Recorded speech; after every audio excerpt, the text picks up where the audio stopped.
Hey, happy Koach Teves, 28th of Teves. Actually, it's nighttime. We're really in the 29th. Um, I'm just going to wait a minute, compose myself. I, I'll be very honest. I'm not in the mood to be live streaming. Um, I've been doing a lot of live streaming the last couple weeks, and most of the time I have been in the mood, which is wonderful. But it is a very special day, and interesting that the date Koach, the 28th of the month of Teves. Koach is the Hebrew dates are described through letters, and so Koach is the 28th. Chaf is 20, and Chet is 8. So it spells strength or power. So the Koach of a month is the force of the month. It contains the superpower, the charge of the month. Every month, every actually day, year, hour, holiday, there's a new influx of divine energy that's coming to the world that never was in the world before. But when it comes in a certain configuration, or when it comes in on a certain day, it is of the same type. It's in the same family of energy that came in originally on that date. Anyway, wow, it feels like there's energy just pushing back against me. And I did talk about this. What am I on to talk about? I may just end this after like 2 minutes. We'll see if the flow starts to come, but I wanted to at least get on and give it a try. Actually, if you don't mind, let's just take a second and just connect. I like to do this sometimes. Try not to close my eyes on camera so much, but just feel where you are. Doesn't matter if you're listening live or by replay. These things, one of the things that's one of the gifts of the digital world is, and the energy world, is that energy gets connected with broadcasts and with videos and audios, and kind of creates a field.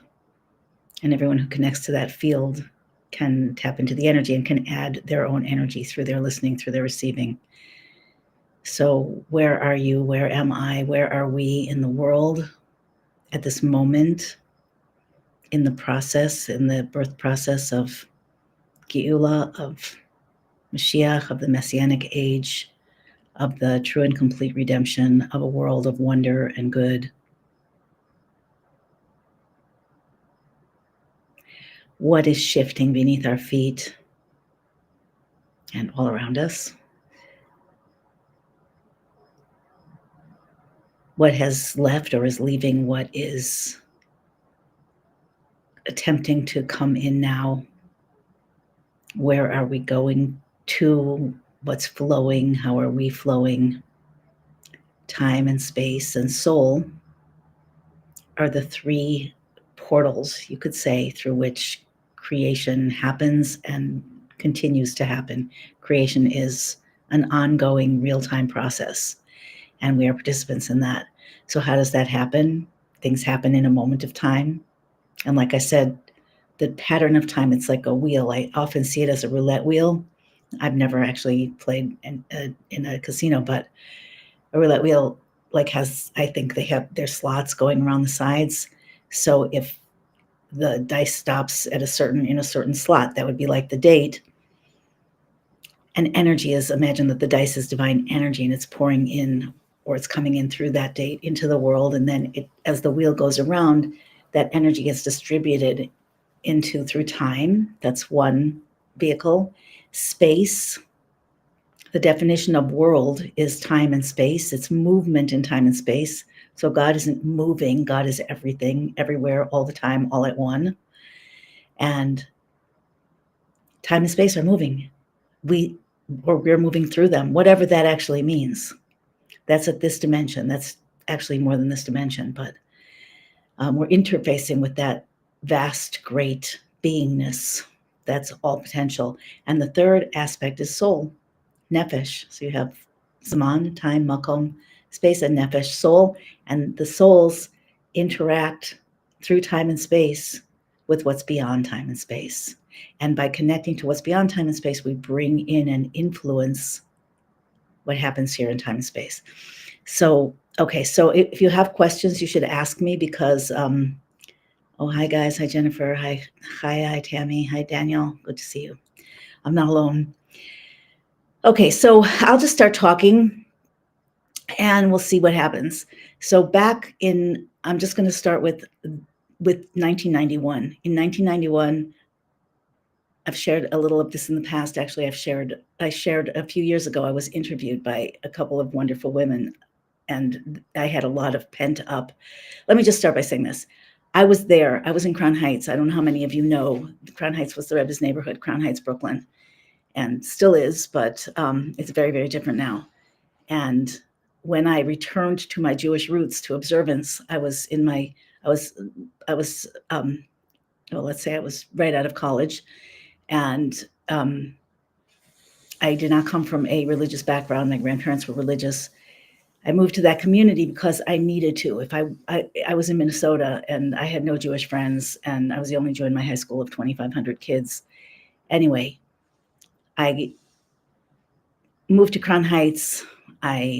After several years, met my husband, got married, moved back to Minnesota, met my husband, wasn't from Minnesota, but long story, I won't tell it right now. Moved back first to New Jersey, then back to Crown Heights, and I had my first 3 children there. And I was a young mother. We were struggling for money, and the Rebbe was around. The Rebbe was in the synagogue, 770. I lived probably a few blocks away. It's a neighborhood. It's a community. Some of you, I'm sure, live there. Some of you have been there. Maybe some of you don't even know about it. Anyway, I had a baby, it was actually my 3rd baby. At the time, I had 2 kids, 3 and 4 years old. Actually 2 and 3, but almost 3 and 4. And I had a baby, and the 3rd baby, the baby was damaged she was choked during the birth by the cord. The midwife was like in a trance, didn't do anything to save her. The pediatrician didn't show up in the hospital. There was no oxygen in the room. It was very incredibly strange combination of things. Anyway, the baby was born very, very damaged. And right around that time, the Rebbe announced that in that few month period, the Rebbe announced something just crazy, unbelievable for us at the time. We knew the Rebbe was talking about Moshiach all the time. He was every Shabbat for hours, sometimes in the evenings, special events, holidays. The Rebbe would come on and he would just blast us. What was the message? Moshiach is here. This is the final generation. We are ready. We have to do it. We have to bring it home. That's why our souls came down. What is Moshiach?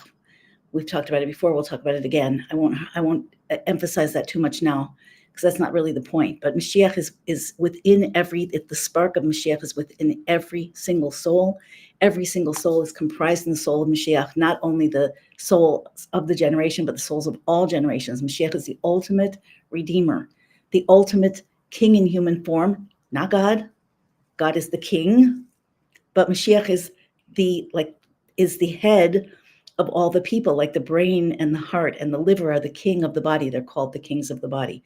Again, I don't want to go into this right now because we have talked about it. We can talk about it. We will talk about it. The point is that it was like the thing that the Rebbe always talked about. In fact, when he took the leadership of Chabad in 1951, when he accepted that leadership, he did it with a deep Hasidic discourse, a mimer, in which he talked about how this is the final generation. This is the final generation of this era, of the Messianic era. There were 7 generations. He said, we're the last generation, and it's our job to bring it down to earth. This was back in 1951 that the Rebbe said it. So he started his leadership with this, and he said, I will be here to help you, but I cannot do it for you. Does that sound familiar? Anyway, I will be here to help you, but I cannot do it for you. So, of course, nobody knows. Nobody knew, and nobody knows, and probably nobody thought about it even at the time. Like, what am I supposed to do to bring the redemption to all mankind? I want you to know that when the world was created, it was created with redemption in mind. Redemption is not an add-on. When it says in the first, one of the first verses of the creation story, it says that the world was tohu and bohu. It was chaos and void. Baruch Elokim Rechepes al Panei Hamayim, and the Spirit of God was hovering over the face of the deep, over the face of the water, actually. And this is Rashi, the premier commentator on the Torah. The simple explanation says this is the spirit of Moshiach. This is the spirit of Moshiach. So the world was created for us, like with the potential hovering over it. Koach. It's the power. The 28th is power, potential. And it's been the job of all human beings, greater, lesser, the central souls, all the souls, from creation on till now, to actually bring it down into reality. Because that spirit is a spirit of oneness. And I don't just mean oneness like we all get along. I mean oneness like vast, infinite light, divinity, that we can experience and integrate, that we can shine forth from ourselves. That is the context, the unifying context that brings everything together, like a matrix in which everything is formed and moves and grows, and it's full of joy, and it's heaven on earth, and there's no death and there's no suffering. Anyway, this is the point. So the Rebbe was always talking about that, but it didn't seem so, people hoped. Then in 1991, right around this time with my baby, I got a phone call. There used to be something in Crown Heights, maybe there still is, but it was pre-internet. It's called chain calls. So when a message had to go around, people had lists. Like you'd have a captain of a list. Somebody would call somebody, like in Lord of the Rings, where they like lit the torches. So they'd call in a chain till everybody got a message. And I was at my house after Shabbat, and I was ready to take my mother's helper home, and I got a message. I got a call saying you have to come to 770 to the Grand Synagogue. The Rebbe said something very scary. That's what I was told. And so I went, and people were, it was the Rebbe had already bespoken. People were talking about what he said, confused, wondering, just talking between themselves. And so we heard a few, what's called chazara. We heard a few people gave over to us what the Rebbe had said, that we did, that those of us that didn't hear it in person. And I heard from Amai Chazara from Rabbi Shlomo Majeski. And basically, I was I'd left 770. I was in Machon Chana it doesn't matter. Rabbi Majeski there were a lot of women. There were probably 100 women, 70 women sitting around, and Rabbi Majeski was shaking more or less, and gave over to us that the Rebbe had just basically said that he'd done everything he can to bring Moshiach here and now, and it was, the Rebbe used the words hevel v'larik. It was emptiness and nothingness. Because why? Because Moshiach didn't come yet. And he said, all I can do is, there's nothing more I can do. All I can do is give over the matter to you, that you do everything you can to arouse the Jewish people to demand Moshiach now. And basically may there be 10 of you from the stubborn, stiff-necked people that will not give up till it happens. May there be 1 or 2 or 3 who will know what needs to be done and how it should be done. So I sat there like I had this baby, and it hit me like a bolt of lightning. I never had an experience like that in my life, probably not since either. It divided time, that expression. Life was never the same. When I walked in and when I walked out, completely different. So what I heard was, your baby could get well. No babies ever have to die. Nobody has to die. This is real. We're at the end of the line. Only something has to happen to push it over, and I'm empowering you to do it. But I didn't think the Rebbe was empowering me. I thought he was empowering all those older women who had, knew so much, who were born into it, who ran organizations and whatever. And then, somebody said, let's say Psalms, and then everyone went home. And after a while, and I was devastated, because I thought, why would we go home? Why don't we just make this happen? What are we going to do? What are we going to do? Okay, so that's a little bit of background. So from that moment on, for the first week, I was looking around waiting for someone to tell us what to do. And the next morning, actually, I went to 770, and I expected the entire synagogue to be filled with thousands of people who were just talking madly. What are we supposed to do? And there was nobody there. It was almost like it hadn't happened. And I couldn't believe it. And then somebody came in and said, let's get 10 women and let's go to the Rebbe, to the graveside of the Frierdiker Rebbe, the Ohel, the previous Rebbe, and we'll pray. I'm like, okay, you have something to do, I'm in. So we did that. A few things, had a few meetings. Anyway, it became pretty clear pretty quickly that actually a friend of mine said to me, my friend's husband said, could it be that the Rebbe wants from us? What is it that we could do that he can't do? I mean, he's the Rebbe. He has every resource, not just spiritual, but political, physical, financial. The only thing he can't do is accept his sovereignty. And that made sense to me, but I didn't know what to do with it exactly. And then a little bit later, I met this man, an Israeli man who came to Crown Heights frequently, his name is David Nachshon. He runs an organization. He's done many, many missions for the Rebbe and runs an organization in Israel. And I asked him, he was very passionate about this. I'm skipping a lot of parts. If the story is going to be, if somebody wants to know all the details, I do have a recording of when I was interviewed a few years ago. So I'll post that somewhere. Maybe I'll post it on my YouTube. It's probably on my YouTube already.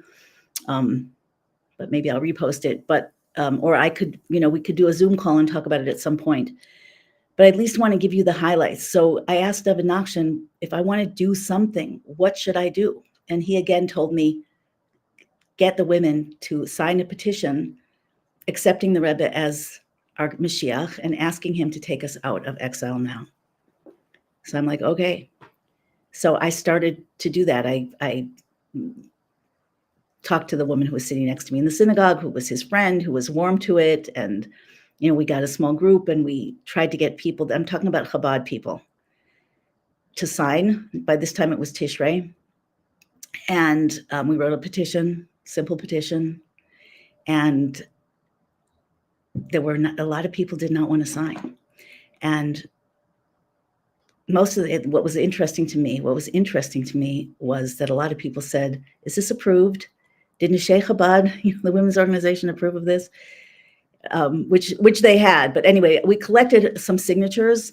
And when we took them to the Rebbe's secretary to give them to the Rebbe, he declined. Actually, his wife told us afterwards that they were afraid, or he was told that it would cause the Rebbe pain, this petition. So that caused me a great deal of pain. What happened was, I'll tell you what happened to what happened to me at the time was I was seeing things one way, and a lot of other people were seeing things a different way.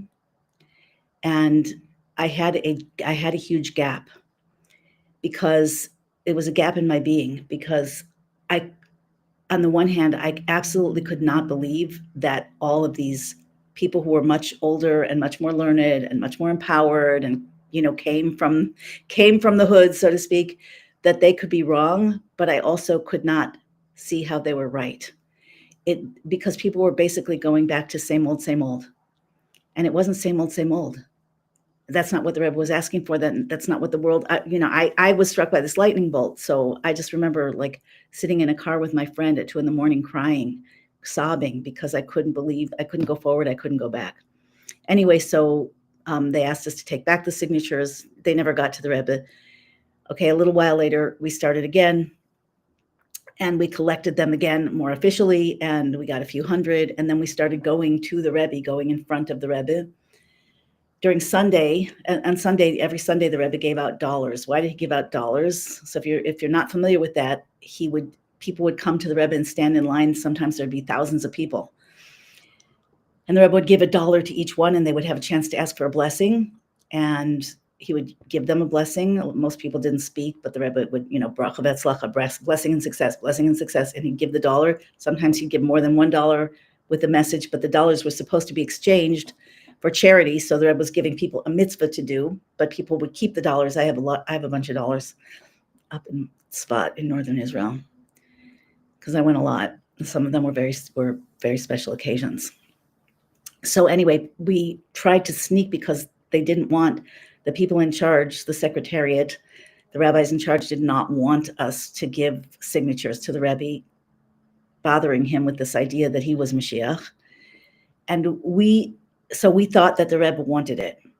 And we kept finding ways to sneak by. We had a few collaborators to sneak by the guard and to express something to the Rebbe directly. So the first time this happened, I went into, is this interesting? I don't know how detailed I should be. I'm looking at the chat here. Do you guys want to know this?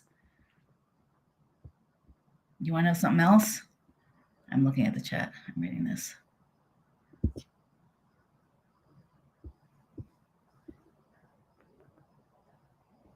No, he knew it.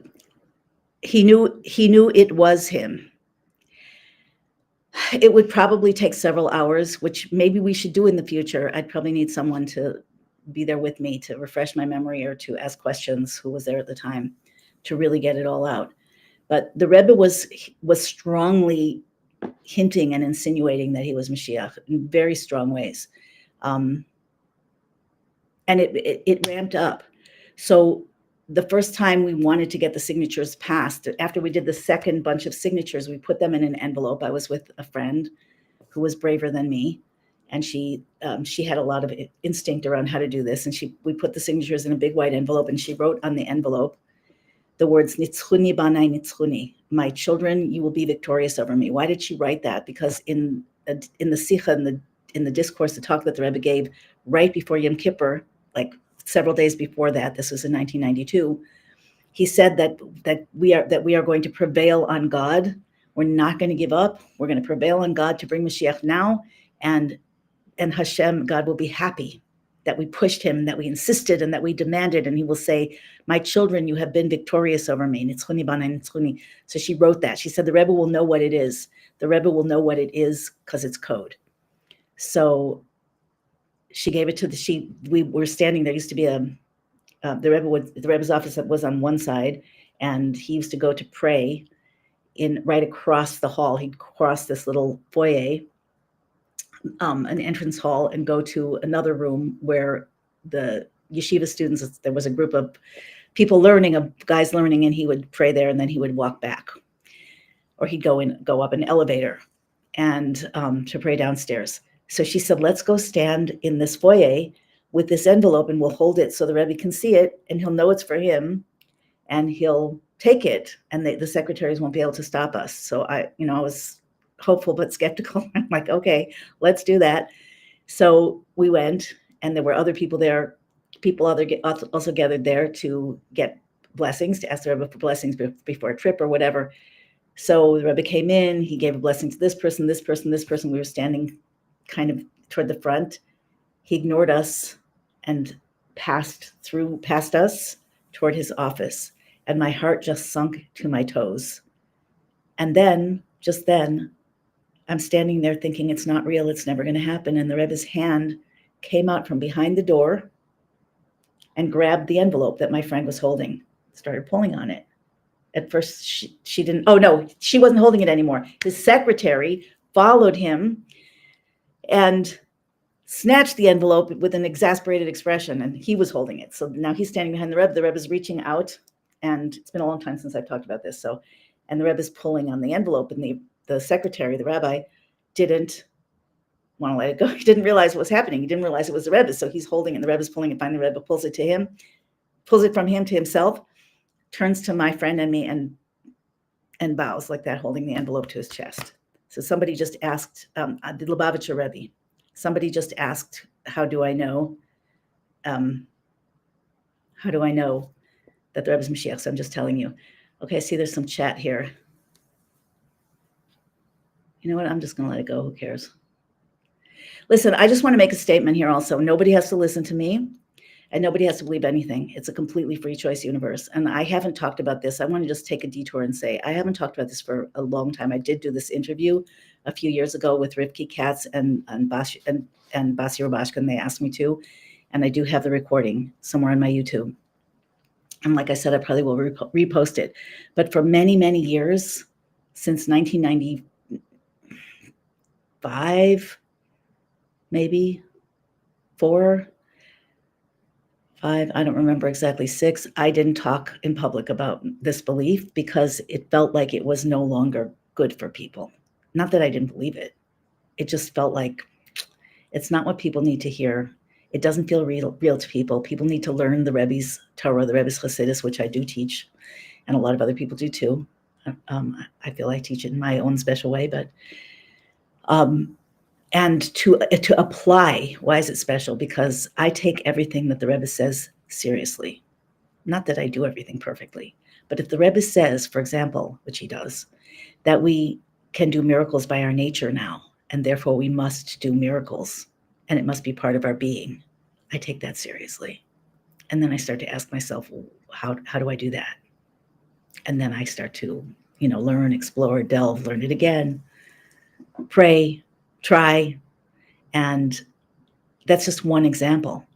What the Rebbe laid out, all Torah does, and all Hasidus does, particularly, and especially the Hasidus from the Baal Shem Tov on, but most especially the Rebbe's Hasidus. Why?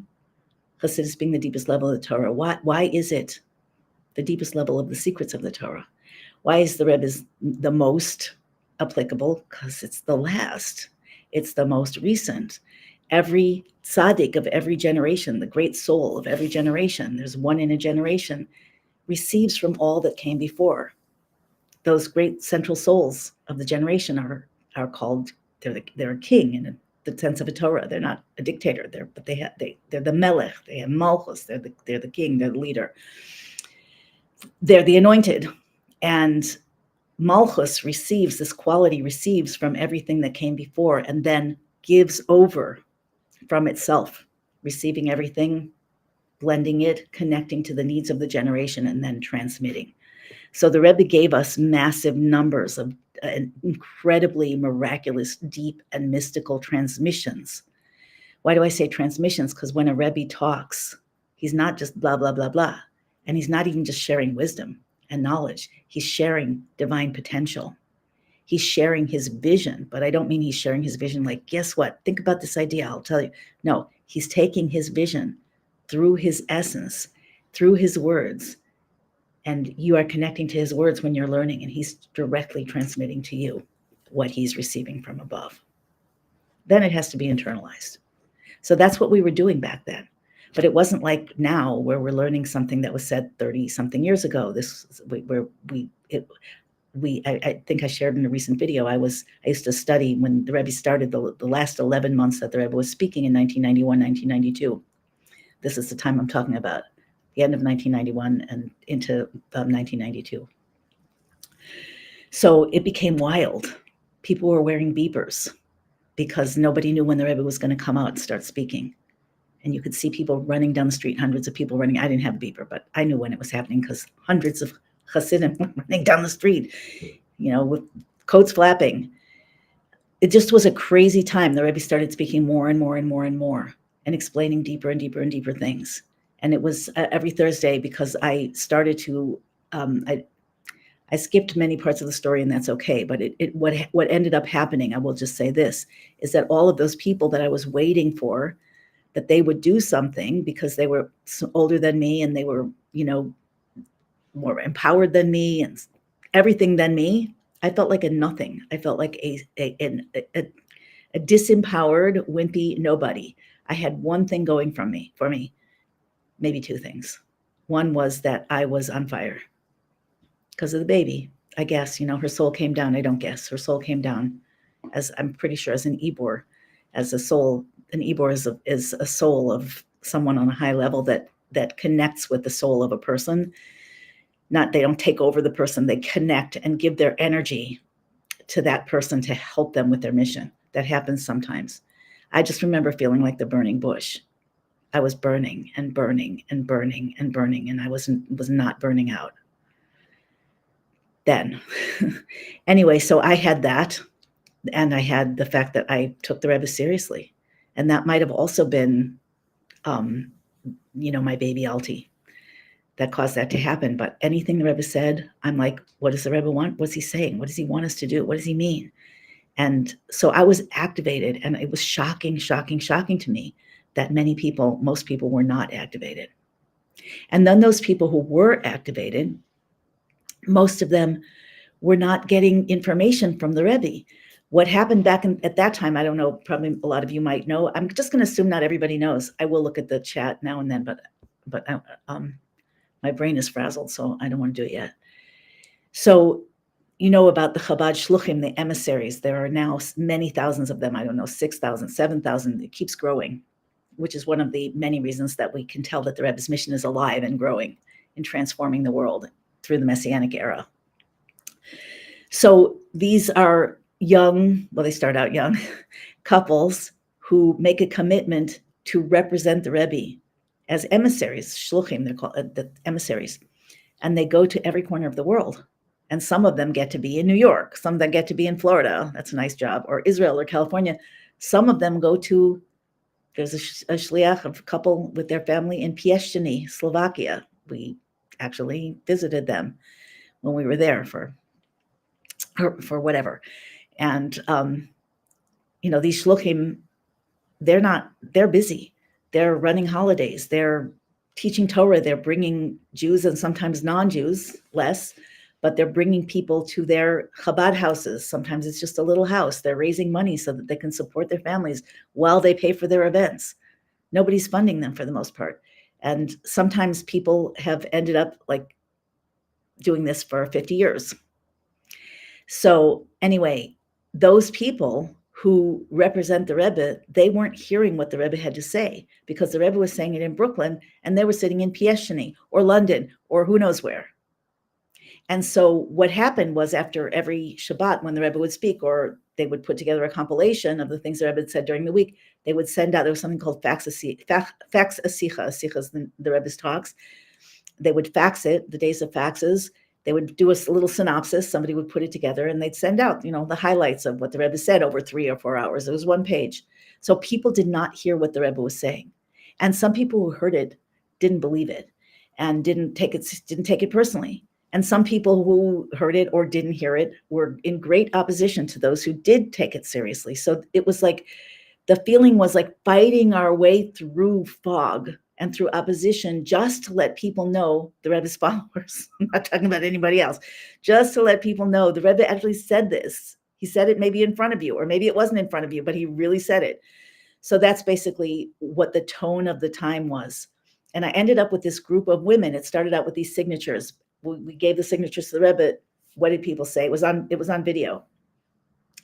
The videographer who would video all the Sunday dollar line and the interactions, Chaim Bar Halberstam, he was a collaborator with that. He was on our side. So he would take a video, make sure to video that. And so people said the Rebbe didn't know it was in the envelope. Now, when I first heard about the Rebbe from Rabbi Manis Friedman in Minnesota, where I kind of grew up, he said, I won't even tell you what he said about the Rebbe, but he said straight up, the Rebbe is Moshiach, and the Rebbe is, the Rebbe sees like way beyond a human being, and the Rebbe knows everything. And there's so many stories about the Rebbe. I'll just tell you a quick one, just one of the ones I remember when I was first becoming religious that was like, what? So there are probably infinite stories. I have my own, which you can look up, but this is that's from the previous Rebbe, Schiffer Hendry, the tapestry. But for example, somebody went to the Rebbe. Used to be before my time that people could go to Yechidus. They would have a special audience with the Rebbe privately in his office. And it was a big deal. And they would make a list of questions that they wanted to ask. And there's a story that somebody had 2 lists in their pocket. One was the list of questions for the Rebbe, and the other one was their grocery list. And the person went in, gave the Rebbe the list of questions. The Rebbe looked at the list, answered every question. And then the person, thanked the Rebbe and left, was with a man with his wife, went outside and saw that the list in the pocket was the list of questions, meaning they had given the Rebbe his grocery list, their grocery list, and the Rebbe answered all the questions on the, there's so many stories. There's so many stories. There's another story of somebody, Rami Antian, he passed away. His wife and family, his wife and kids made a community in Florida. He was very burning for Moshiach, and he apparently, the story I heard about him was he was in the Israeli military many years before he was religious, and a friend brought him to 770 to see the Rebbe and said, the Rebbe knows everybody. The Rebbe knows your soul. He's like, oh, really? How do I know that? He doesn't know me. And so after the end of the I guess it was a holiday, there was something the Rebbe used to do called Kol Shel Bracha. He would, or even Shabbos sometimes, but he would make Havdalah with wine, the blessing, the ritual that separates the Shabbat or the holiday from the weekday. And then he would keep filling the wine from a pitcher, and thousands of people would go by him with cups, and he would pour from the wine, and they would say L'chaim, and it was a blessing. So when Rami, this guy whose friend had told him, the Rebbe knows who you are, even though he never met you, when he went up with his cup, the Rebbe said to him, Rami, mashlomcha, like, Rami, how are you doing? So they're just endless stories, and you don't need stories like this. These are almost silly stories. There are stories that are so much deeper, like the Gulf War, where the Rebbe said there would be no need for gas masks, and there would be no need, and nobody needs to be afraid. And there were 39 Scuds that landed in Israel, and some of them landed on the main gas line. They landed on apartment buildings. They smashed apartment buildings. Nobody got killed. There was no gas, like things like this. You ask me why I believe what the Rebbe says. There is no human being in the world. There's no human being discussed in the world. There's no human being in the Torah. There's no human being anywhere that is greater than this. There just isn't. Now, the Rebbe is not standalone. The Rebbe comes from the previous Rebbe, who comes from his father, the Rebbe Rashab, comes from down up back to the Magid, to the Baal Shem Tov, comes from the Rebbe's descended from the Maharal, who's descended from King David, King Solomon. This is a central soul. It's a lineage. It's a spiritual and physical lineage. It's not like it's a one person who pops up out of nowhere. But when it's the generation and the person are a match. Let me see what you guys are saying here. Please try not to say nonsense. I mean, you can totally be real, but yeah, he was so emotional in that speech. Till today, we didn't listen to the Rebbe. Well, let's say not quite enough, or maybe we did. Maybe we just need to see Moshiach and to really, really believe it. That's also. Profound seeds of truth need time to germinate. Yeah. Yeah, Panim says 10 people, not too many people will be that into it. The Rebbe is part of the arm of God that is the collective of Moshiach. It is God's ultimately, but God creates the world and God brings Moshiach. But how does he do it? We don't even have to just say it's Moshiach. He does it through you, right? He does it through me. It's the way the system works. Like the body moves through space, but it doesn't do that unless the limbs work, unless the cells work, unless the blood flows, unless the brain communicates with the cells, and the cells listen to the brain. It's all a structure. It's all a structure. Okay, where are we? I'm just still scrolling through here, you guys. The reason I almost didn't get on is because this is all fuzzy in my brain, or maybe it's intense in my brain. I didn't stop and think, how am I going to say this? Nobody's asking me questions. What happened in this order, that order, the other order? But this was the way that it was back then, that most people didn't believe, but it grew. So when people said the Rebbe doesn't know what's in that envelope, that's where I stopped. I was shocked to hear any Chabad person say that. And a lot of them said it. I was really shocked, because the Rebbe knows everything, and you're Chabad and you know that. So what is going on here? There is a block, there is a resistance, there is a dam that needs to be broken through, a door, the portal that needs to be opened, I guess. So the first time we'd done it in private, there was no video. We were standing in the foyer. The second time, we made sure to do it during Sunday Dollars and got video. And that's when people said the Rebbe didn't know it was in the envelope. Okay, so I don't remember if it was the third time or the fourth time. At some point, we put together this beautiful cardboard box. Somebody said, was the box made of silver? No, it was made of cardboard. But we collected more signatures and we put it in the box. And when we went to the Rebbe that time on video, my friend Leah Pinson said, we are 10 women from the stiff-necked people, and we are asking from the Rebbe to take us out of exile immediately. And so it was very clear. So then the Rebbe said, is this for me? He pointed to the box, and she said, yes. And he said, if I can quote this exactly, I probably should have prepared. Well, please forgive me. I can do a better job next time, or I can show you the video. I'll let you know where that is. So the Rebbe said something like, bracha v'atzlacha hatzlacha rabba. And then he said, bilaleches michael el chayel, Ad shetelchu el Elokim b'tzion b'giula mitisbar shlema. Bracha v'etzlacha, etzlacha rabba. So basically, the Rebbe said, blessing and success. You should have great success. The word at the time was not just for me, but there was, their codes, like their codes, right? So the codes in the community and how comms, there's comms. So that hatzlacha rabba, great success. People told me the Rebbe only said that when it was something really important, a matter of leadership. He'd give that blessing, like go and never stop. That's basically what he said to us. So you should go from strength to strength until you see God in Zion with the true and complete redemption. That was the Rebbe's answer. So again, how do I know the Rebbe's Moshiach? There are a lot more reasons too, but I don't need any more, but it was obvious from the beginning. The question was, how do we make the Rebbe actually activate? I find it okay, I won't even say that. Okay, so that was the box. And then people said, you know what people said? Oh, the Rebbe didn't mean it. He's just being nice to the women. He doesn't want to discourage anything. So I was watching this, I still get, so those of you who were on my Telegram, so those of you who've seen me in action, usually I'm kind of chill, but I can get triggered. I get triggered over things that I feel are not true. That when they have to do with Torah or the Rebbe, I do get triggered. And I could not, but it started then. It's like, what is going on here? Like, you're a follower of the Rebbe's doing this in front of your face, and you're making excuses not to believe it. And not only that, to fight it. So I have a theory. I don't share this theory often. I don't know if I've ever shared it publicly, but I don't know if you guys know about the Erev Rav. And my theory, it's just a theory. It's just a theory. First of all, Erev Rav is the mixed multitude that came out of Egypt. They were led by the sorcerers of the prophet Bilam, the evil prophet. They were the children of Bilam, Pharaoh's sorcerers who fought Moses. Moses turned his staff into a snake, and Pharaoh's sorcerers we could do that too. That's no big deal.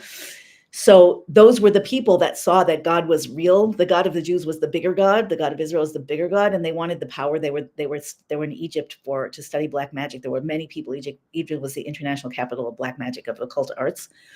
So when the Jews went out of Egypt in the Exodus, almost equal number of Egyptians followed them out. It wasn't the nice, meek, studious Egyptians. It was the Egyptians that were into occult arts, led by the sons of Bilam. They wanted in, and it's recorded that God had a whole argument with Moses. Moses decided to accept them as converts, and God's like, you should not do this. They're going to cause trouble for you from now until the redemption comes. And Moses, I want them to experience the glories of God. It's true. It's horrible, but it's the purpose. So the Egyptians, you can take the Jew out of Egypt, but you can't take Egypt out of the Jew. So the Egyptian followed us out and became part of us. So people like to say, oh, they're Erev Rav. The Zohar does say that the leaders of the generation, a lot of them will be of the Messianic time, will be Erev Rav, or they'll be from the quality of Erev Rav. I'm not going to go deep into what Erev Rav is. A lot of you know probably even better than I do.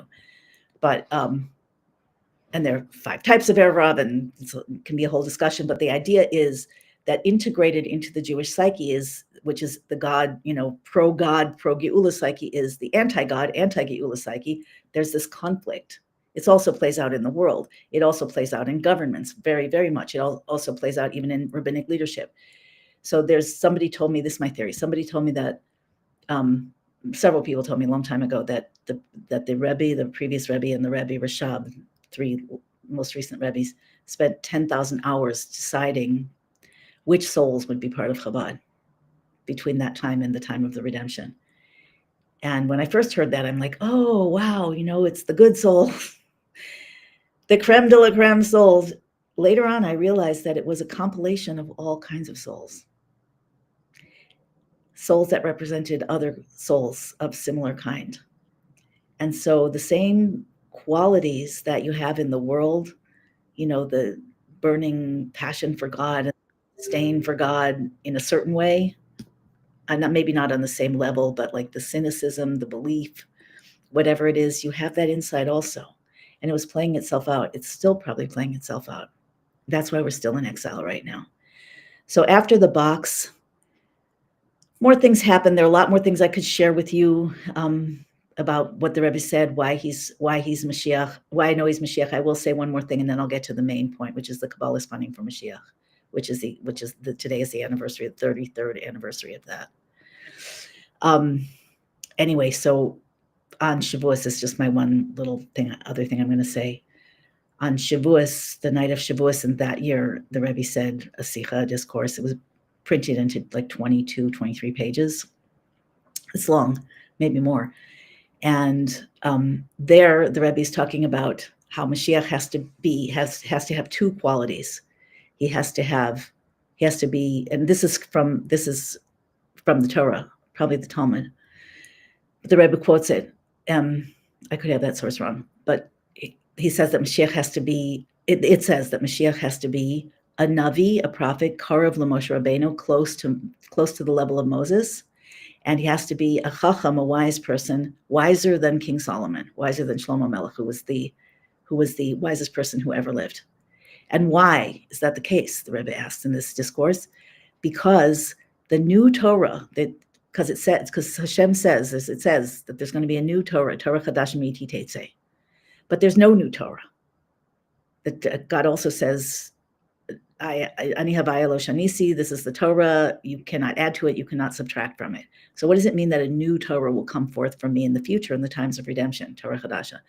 So the Rebbe explains that means a level of Torah. Torah is always unfolding in levels. That's how we have Kabbalah. That's how we have Hasidus. The download on Mount Sinai was only the written Torah. Then with the rules to derive the oral Torah and the rules to derive the deeper Torah, and these came through generation upon generation upon generation of Talmidim Batikim, of like authentic, trustworthy students who stayed within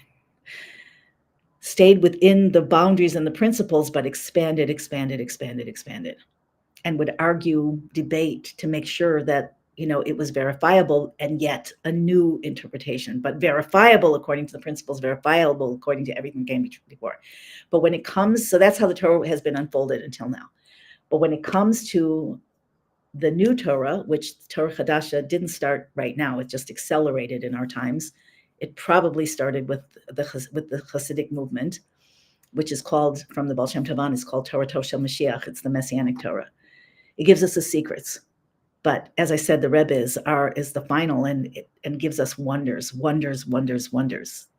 That as we accept the transmission, we transform, we activate, we become supernatural. That's our job. And then we co-create into the world. We're revealing Mashiach. We're revealing the God in everything. We're revealing the end game. That's our job here.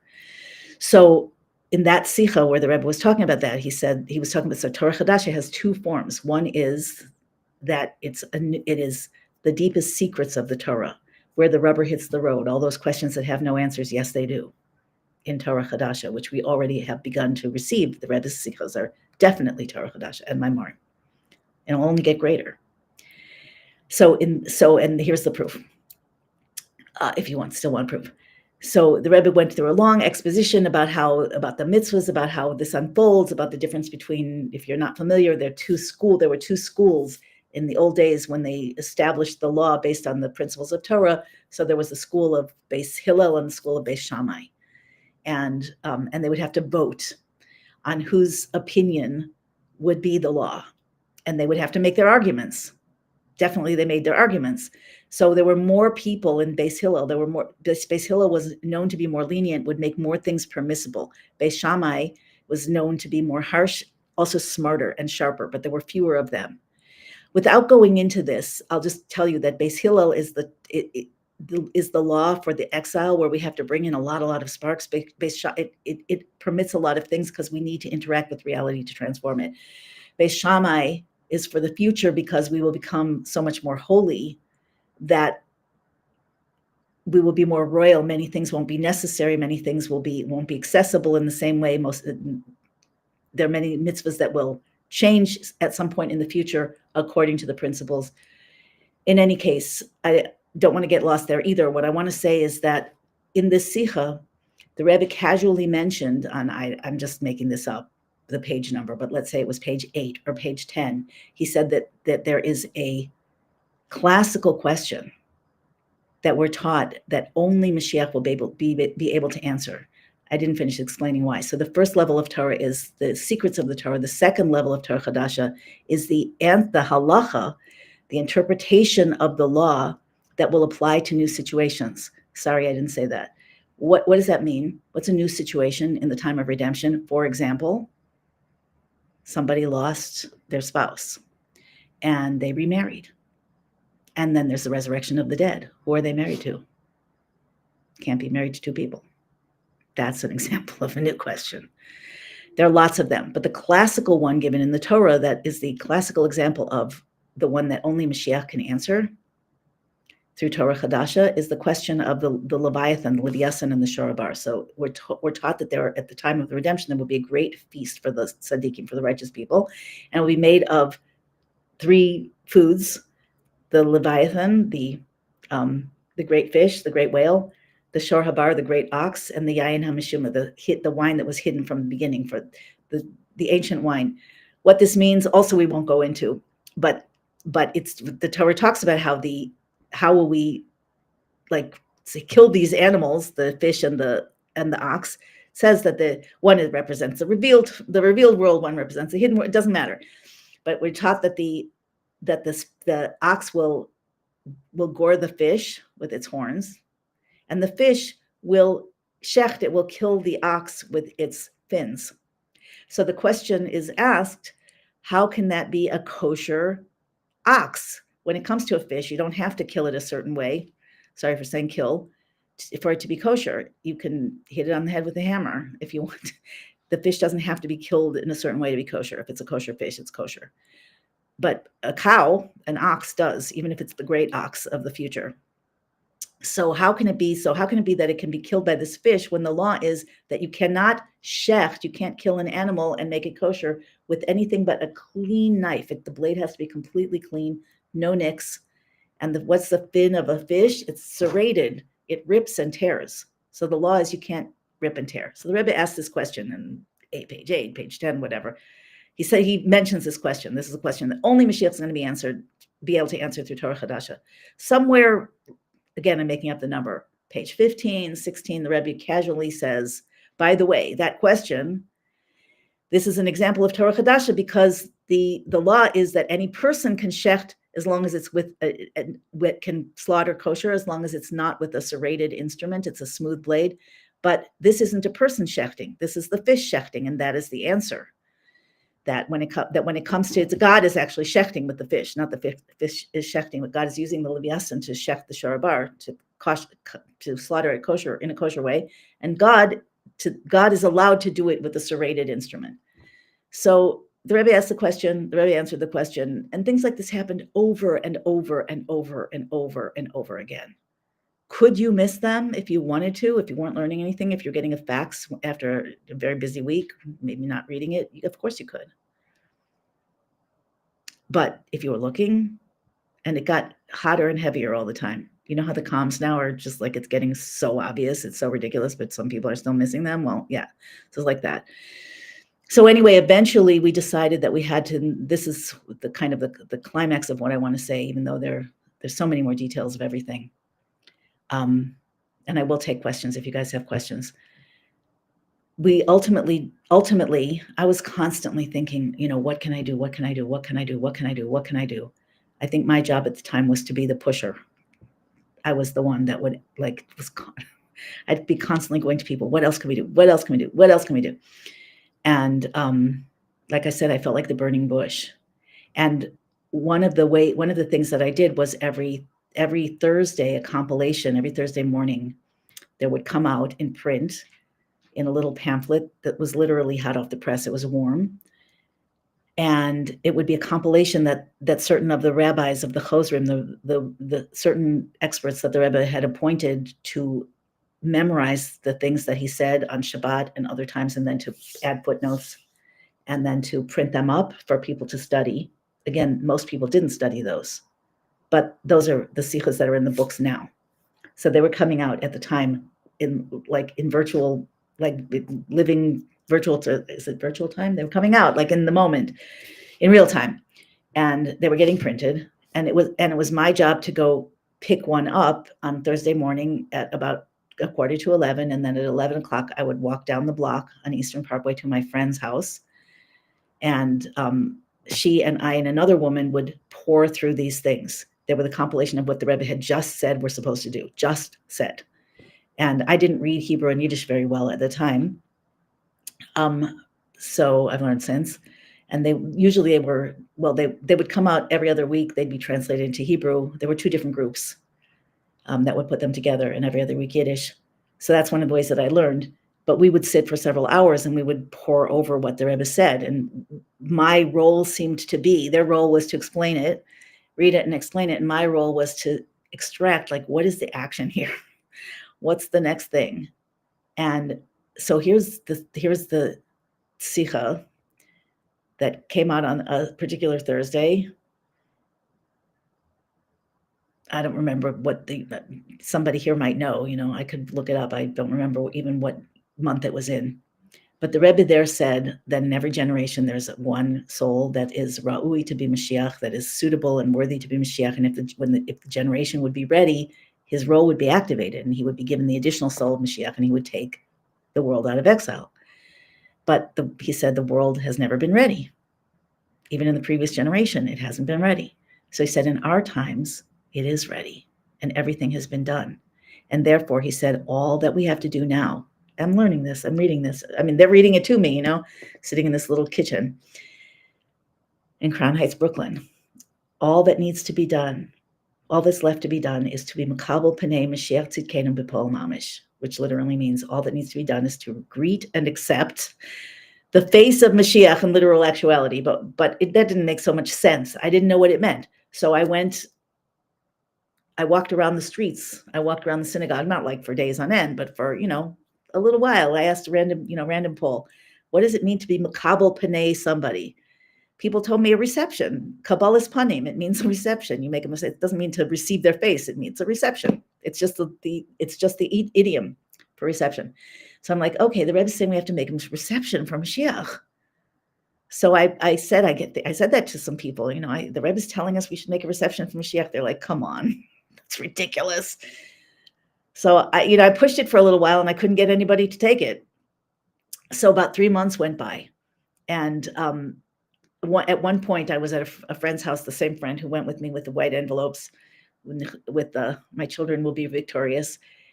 Anyway, she was always writing. She was always our stealth, communicator to the Rebbe, an Israeli woman. Anyway, so she had a friend over from Israel named Rachel Noam. I was at her house, and this friend had a near-death experience many years before. She'd been on the street, secular Israeli young woman. She was engaged. She was waiting for her fiance, and some kind of plank fell from a construction site from a couple stories up, a big piece of wood, onto her head. And she went unconscious. And I guess, I don't know, it seemed like she I don't know whether she died. She had a near-death experience, and she started rising above her body. And she wrote a book about it. And so she was telling her story, and I got to telling her about this idea about the Kabbalas Panim, and she's like, "That's a really good idea." And she convinced my collaborator, and then we went to the next person, Mindy, and we convinced her. And once we had 3 of us that were like into it, so we started asking, how are we going to do this? Where are we going to do it? And we decided it should be done in 770 in the main synagogue, global synagogue of Chabad, the Rebbe's synagogue. But how are we going to have a Kabbalas Panim for women in the main downstairs area? The men were downstairs, room for a couple thousand. The women would be upstairs looking through the balcony. So we started thinking about it. She wrote to the Rebbe. She had a way of writing so that the secretaries didn't realize what she was asking. And the Rebbe did. So she wrote and said, we would like to make a Kabbalas Panim. We've chosen the date of the Rebbe Simchana's birthday, the 28th of Tevis, which is today.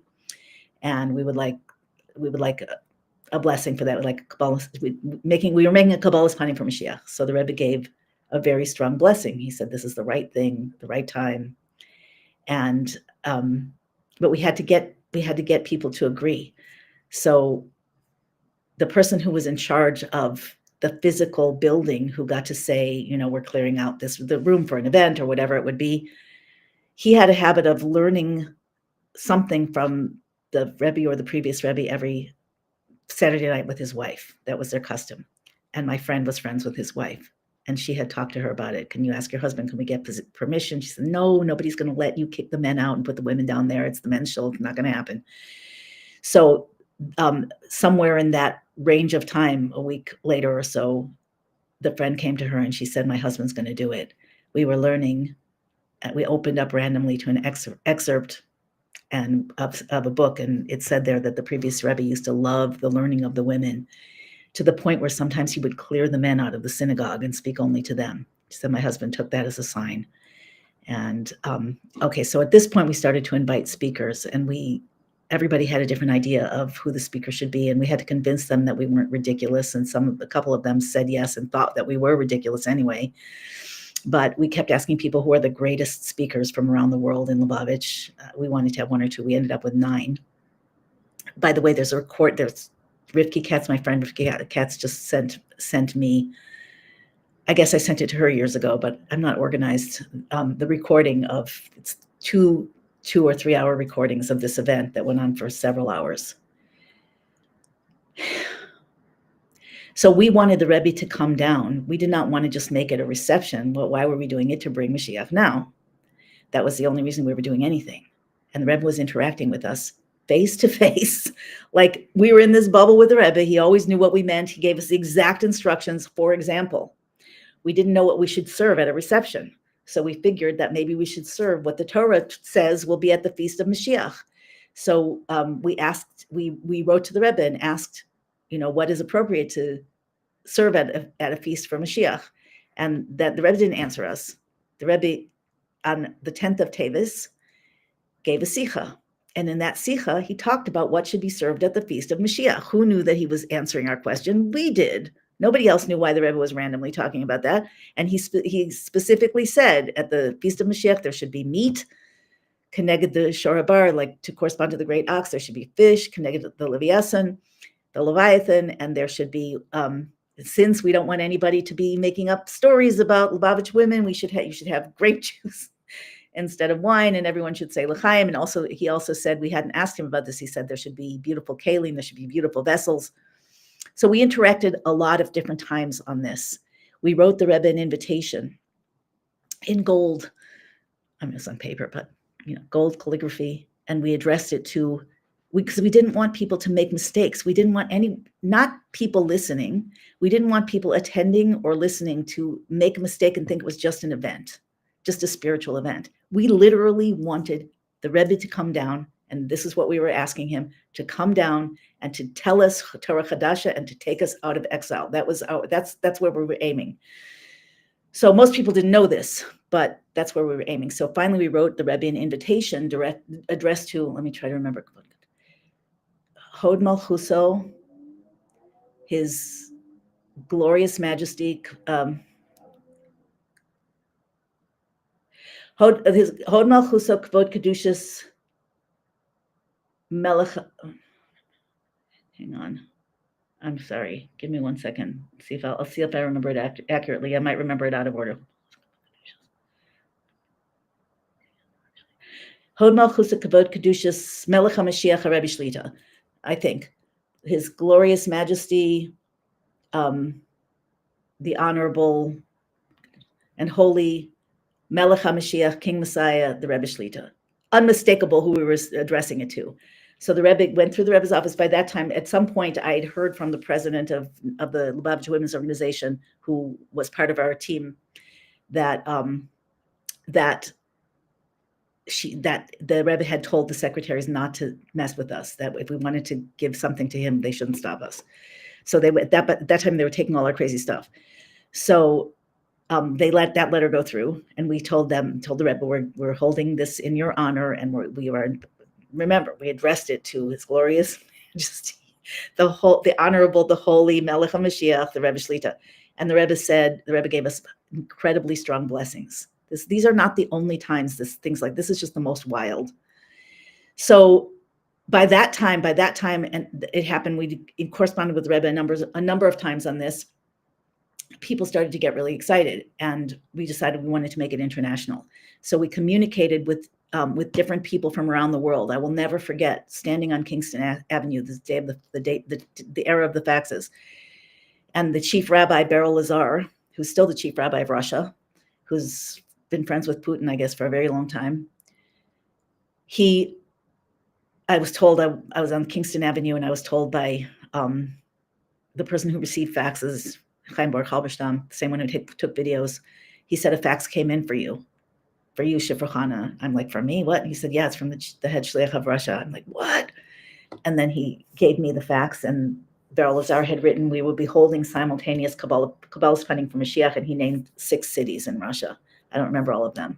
I think I talked about this last week, but I don't remember all of it. Moscow, Leningrad, Hadych, Dnipropetrovsk, and I don't remember the other 2. There was a huge one that was planned for Paris. Thousands of people attended. They were all over Israel. They were everywhere, and they were being connected through. At the time, there was a phone connection. There was no internet. There was a hookup. WLCC, the World Lubavitch Communication Center, run by the same Chaim Baruch Halberstam. So you would have to get a subscription for a line. He had hundreds of lines where people could. I used to actually, when I was a student in Spot for a few months, way before this, before I was married, that once in a while there would be a gather for Brangen that would be broadcast that wasn't not on Shabbat, and then it would be broadcast over these lines. So most people couldn't have a line. There weren't enough phone lines for individuals, but there would be institutions, and shluchim would have them. So I several times walked up at 3 a.m. in Israel in Sfat, up a mountain, like 45 minutes an hour up a mountain in the middle of the night, so I could be listening to that hookup. But that was earlier. I've always been a little bit passionate about the Rebbe, to say the least. And I guess this is why I was born for it. If you read my story, you'll know I was born for it.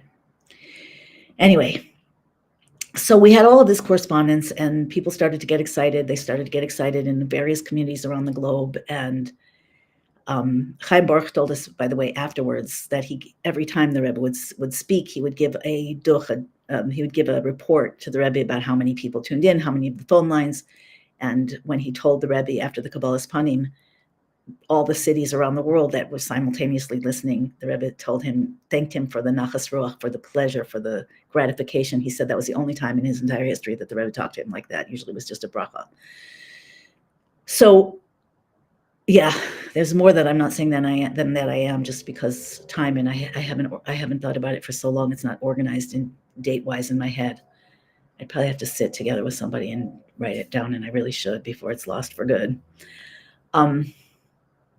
Anyway, so we were stealth communicating with the Rebbe, and people started to accept us, that the Rebbe was working with us, and the time came, and the men cleared out of 770, and the women, usually a Jewish event starts late. The Jewish time, Lubavitch time is even later.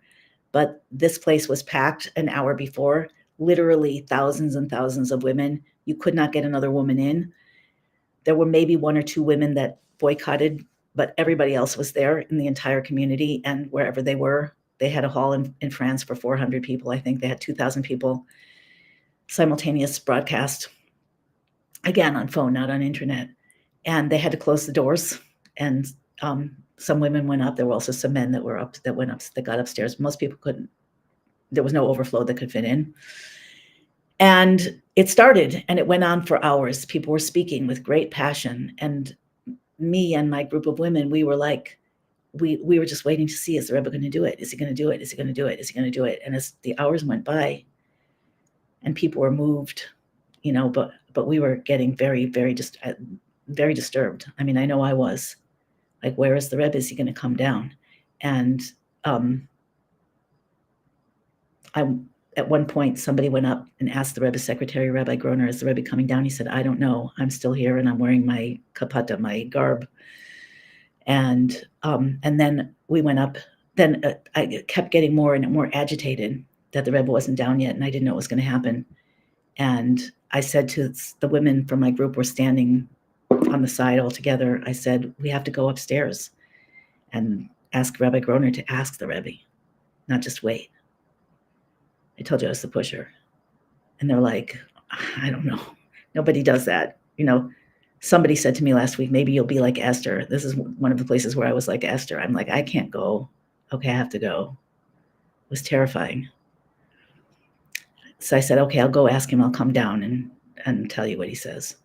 So I went upstairs to the Rebbe's office where the secretary was sitting outside the office. That was where he usually was. And the secretary wasn't there. And the Rebbe's office door was open like this. And I could hear the Rebbe inside the door. He was like coughing a little bit and moving papers. And I'm like, I have to ask the Rebbe. And I'm like, I can't. Not by myself. I'm going to cry. I'll go get my friends. We'll do it together. So I ran downstairs. I said, Rabbi Groner's not there. Come up right now. The Rebbe's door's open. We'll ask him ourselves. We went back up and Rabbi Groner was sitting there again. And I missed my moment. But I guess it was meant to be. I mean, people don't understand what Malchus is in flesh. Malchus is kingship, sovereignty. When we would go even after the Rebbe was no longer in his physical body, in the physical world visibly, there are times when they would open the Rebbe's room and people would stand in line to go in, and your heart would be pounding so fast. It's like the presence of Malchus. It's not something that human beings can understand. It's not like standing in front of a regular person. It's like, when the Jewish people got the Torah and we're taught that with the first maybe 2 commandments, or some say the first 2 words, something, whatever it is, their souls flew out of their bodies because of the level of Malchus and revelation. Malchus is revelation in this sense. And they had to be resurrected. That's why, they asked Moses to receive them on their behalf. Mistake or not mistake, I don't know. You're not ready until you're ready. That's what it is. I think now we're ready. But we're in a different era, and it takes different things. But I do think that it still takes, okay, I'll say more about that. I think the time has come again. I told you earlier that I haven't talked about this until just the last few weeks openly. Maybe once when I was interviewed on this several years ago. But about the Rebbe being Moshiach. And now it really feels like the time has come again. People argued with me, can't you do it? I'm like, no, it's not. I mean, I did with Rabbi Wolf. We did a couple of interviews, we'll say it. Should we say it? Will people think it's crazy, But now I realize it's the only thing. Not that it's the only thing that matters, the Torah, Hashem, the entire Torah, but it's the thing it's the thing that's real. It's the missing piece on so many levels. Anyway, let me continue the Kabbalah's Panim. So everybody was there. The Rebbe did not end up coming down. It was an incredible event. It broke through something massive. Rabbi Beryl Bell, days later, was in Crown Heights, one of the rabbis from Montreal, amazing person. And I was sitting in a room where he was saying that the Kabbalah's Panim for Mashiach was the first time in history people were literally waiting for Mashiach. We're obligated to wait for Mashiach at every day and every moment of every day, to expect that he could come. But who does, really, So, yeah. So this was Saturday night. It ended 2, 3 in the morning, whatever. And I several of us cried all night. And it's pretty devastating. Put all that you have on the line to make something happen, and it doesn't happen. But that's what birth is, right? Birth is, for those of you who've had babies or seen someone have babies or deliver babies or whatever, each contraction has to be treated as the contraction.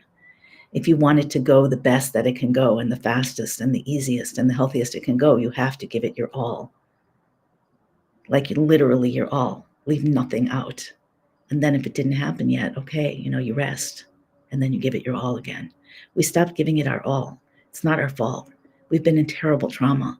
Nobody, I can tell you, there was something that went around Crown Heights. A lot of things went around Crown Heights, but I'm still going to tell you what happened the next morning with the Rebbe. But after the Rebbe had the first stroke and the second stroke, so people find sources, because there are sources, after the fact, you can find the sources that predicted this thing. And it does say in the Alkut Shimoni that Moshiach will receive in various places, that Moshiach will receive a new level of soul. The soul of Moshiach, he'll already be appointed, but when the mission happens, he needs to receive a new level of soul that activates him as Moshiach into the world. It gives him the power to totally transform the world, the government's reality, everything. So both overtly and covertly. So the Alter Rebbe, in a mimer, in a discourse, compares this to a stroke. That when a stroke, as he describes in a mimer as Halach Le'ajna, that when too much blood tries to come through a limb or vein, and he describes it as creating chaos and confusion, so things don't work the way that they're supposed to. So anyway, the Alkut Shimoni is where it talks about, at least one place where it talks about Mashiach, a conversation between Mashiach and God, where God asks Mashiach, if he says, I will put an iron yoke on you. Will you bear this pain?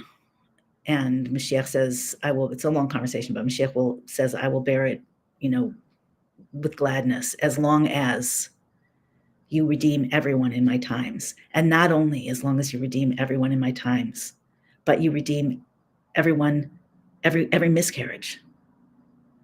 And not only every miscarriage, but that you redeem every one that you thought to create, but did not. On this condition, I will accept this suffering. So this is the essence of Moshiach. This is the essence of Moshiach. So the next morning was Sunday, right? Every Sunday the Rebbe gave dollars. Every Sunday. I'm just checking the time here. So that morning, lots of people went to the Rebbe. It was usually thousands, and they would take turns in the line. Men would have a line, and they'd go for a while, and then they'd switch. They'd wait on one side, and then the women would go, and then they'd wait, and the men would go. And so when it was the men going to get dollars, there would be a few people. The Bada Masader, there'd be a few people who would be there to keep moving the line along. People are standing in front of the Rebbe. They're like, and they'll stay there for the rest of their lives. Even if they're not talking to the Rebbe, if somebody doesn't push them along, and the Rebbe's standing there for hours, handing out dollars, connecting with every soul, giving blessings, unbinding things that were tied, tying things that needed to be tied. Just imagine doing this, even if you're not 90 years old, 91 years old, for several hours. The Rebbe also gave out thick books of Tanya for many, many hours. The Rebbe didn't sleep. Many, many side stories, but those aren't the crucial things. These are the crucial things: what the Rebbe said, what the Rebbe asked for, what the Rebbe came for, what we were born for, what the Rebbe asked of us, what the Rebbe is still attempting to transmit to us. That's what really matters. So when the women go, there were women, bottom side, there were a few of them. And so every woman who went by, one of them told us afterwards, Dorit told us that she was there the whole time, and every single woman who walked by that day, I don't know how many thousands, the Rebbe said, were you by the kinnis? That's what he said, by the gathering. We're at the gathering last night. And everyone said yes. So give them $1. When at the end of the line, the Bada Masadu, the organizing women who were pushing the line, they went up, and Dorit went up, and he said to her, were you by the kinnis last night? And she said yes. And he said, then you have the blessings of the Almighty. So still in process. Let me just see what you guys have to say. We might be done unless you have questions. It's not that I've said everything. I haven't said nearly everything, but we can get to that if we need to. There is so much to talk about. Do you hear me? I'm a little bit out of my kalim. You know what that means? There's much more going on in my field and in my head than I have words and settledness for. Okay, I think I've answered you, Jennifer. I'm going to ignore this woman is deceived comments. Rabbi Wolf is not Mashiach. No, he's very articulate, though. He's a great teacher, don't you think? The Rebbe is one with Moshiach as all people are because God is one. Yeah, that's exactly right.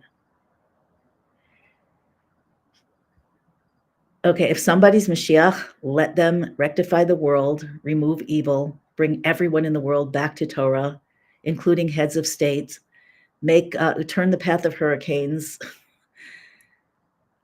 see into the future, be accurate every time, be a prophet, be connected to every human being and have them know it. Have people stand, my people used to go to the Rebbe. I took a few people that were, one was my father, but he wasn't the only one, who were atheists, maybe on a good day, very seriously agnostic. I took two people like that. My dad was one. And go to the Rebbe, stand in front of the Rebbe. My dad came out and he said, "What a holy man. This is not something it's not something that's hard to see. It's something that's impossible not to see." Do you guys know that is he a president? Millet? He's possibly a chassid. He's I don't believe he's Jewish, but he studies Torah. He has rabbis. He's close with Simon Jacobson, who was one of the Rebbe's chosrim, who did a lot of editing. It was his office that I went to pick up the hot off the press pamphlet of the week's talks. He's close with Millet. Millet is close with him. This is the impact of Moshiach. Moshiach ends up being the teacher of the world, being the Rebbe of the world, being the Melech of the world, but the king, but it's not king like we bow down to you. It's king like awe and connection that's deeper than anything that anyone can imagine. A recognition of your own soul. When you would stand in front of the Rebbe, one of the reasons it was so scary was the Malchus. One of the reasons was because when you're looking at the Rebbe's eyes, you didn't see the Rebbe. You saw you. You saw the depths of yourself. It was like, I can't describe, like a lightning bolt into the heart, into the being, like being laid bare, literally. But always for the good, always for the, total love. Sometimes with like, get it together. But yeah, unbelievable.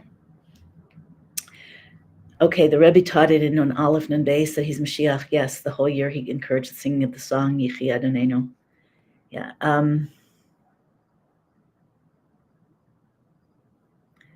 So Daniel's testifying here.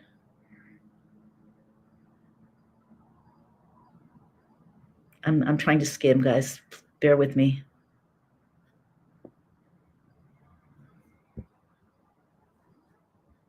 God is God of Abraham, so everything falls on the followers of God supreme in that way because the Torah is the blueprint.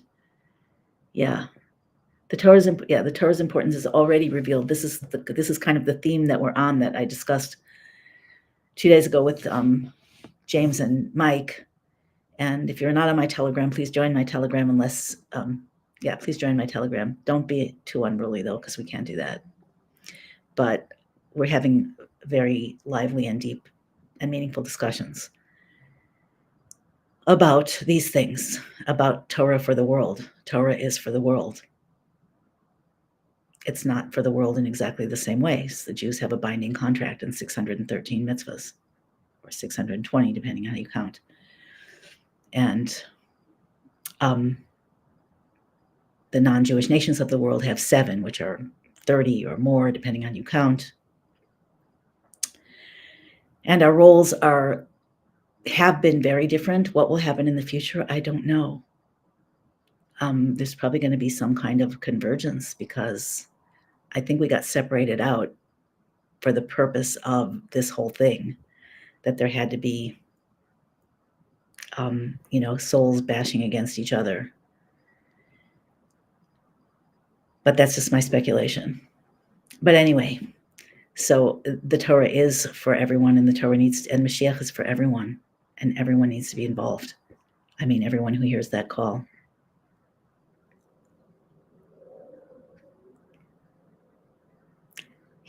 Panim says, I feel like he handed it over to. Who did he hand it over to? He handed it over to us. Are you Mashiach? Am I Mashiach? I can tell you I'm not.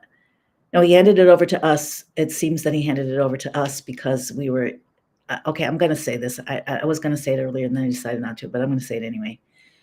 I have for a very long time seen a very strong parallel between this process that happened with Trump, which we all have been living through, and the process that happened with the Rebbe. Obviously, I'm not saying that Trump is the Rebbe in any way, but Trump is, as Rabbi Kessin says, a messianic figure of Esav. He's doing the job, hopefully. As long as he keeps doing the job, he'll keep being successful. He's a human being. But he is a king of sorts. Was he always that way? I don't know. Was he activated at this time for the purpose? Was he activated? It doesn't matter. That's not my point at all. I don't know. Sometimes I wonder, sometimes I get upset with Trump, and I hope that he's going to keep acting like an emissary of Moshiach. But he came in really strong, ramped everybody up. There was a huge opposition, and people were waiting, for the revelation. They were waiting for 2020 to happen, when he could really, his second term, he was really going to be able to do what he said he was going to do. And it's, we're waiting, and it's ramping up, and the moment comes, and then, and he disappeared. Not totally, but someone else took over, at least overtly. Now, I could go on with the parallels, because Moshiach continues to operate from behind the scenes.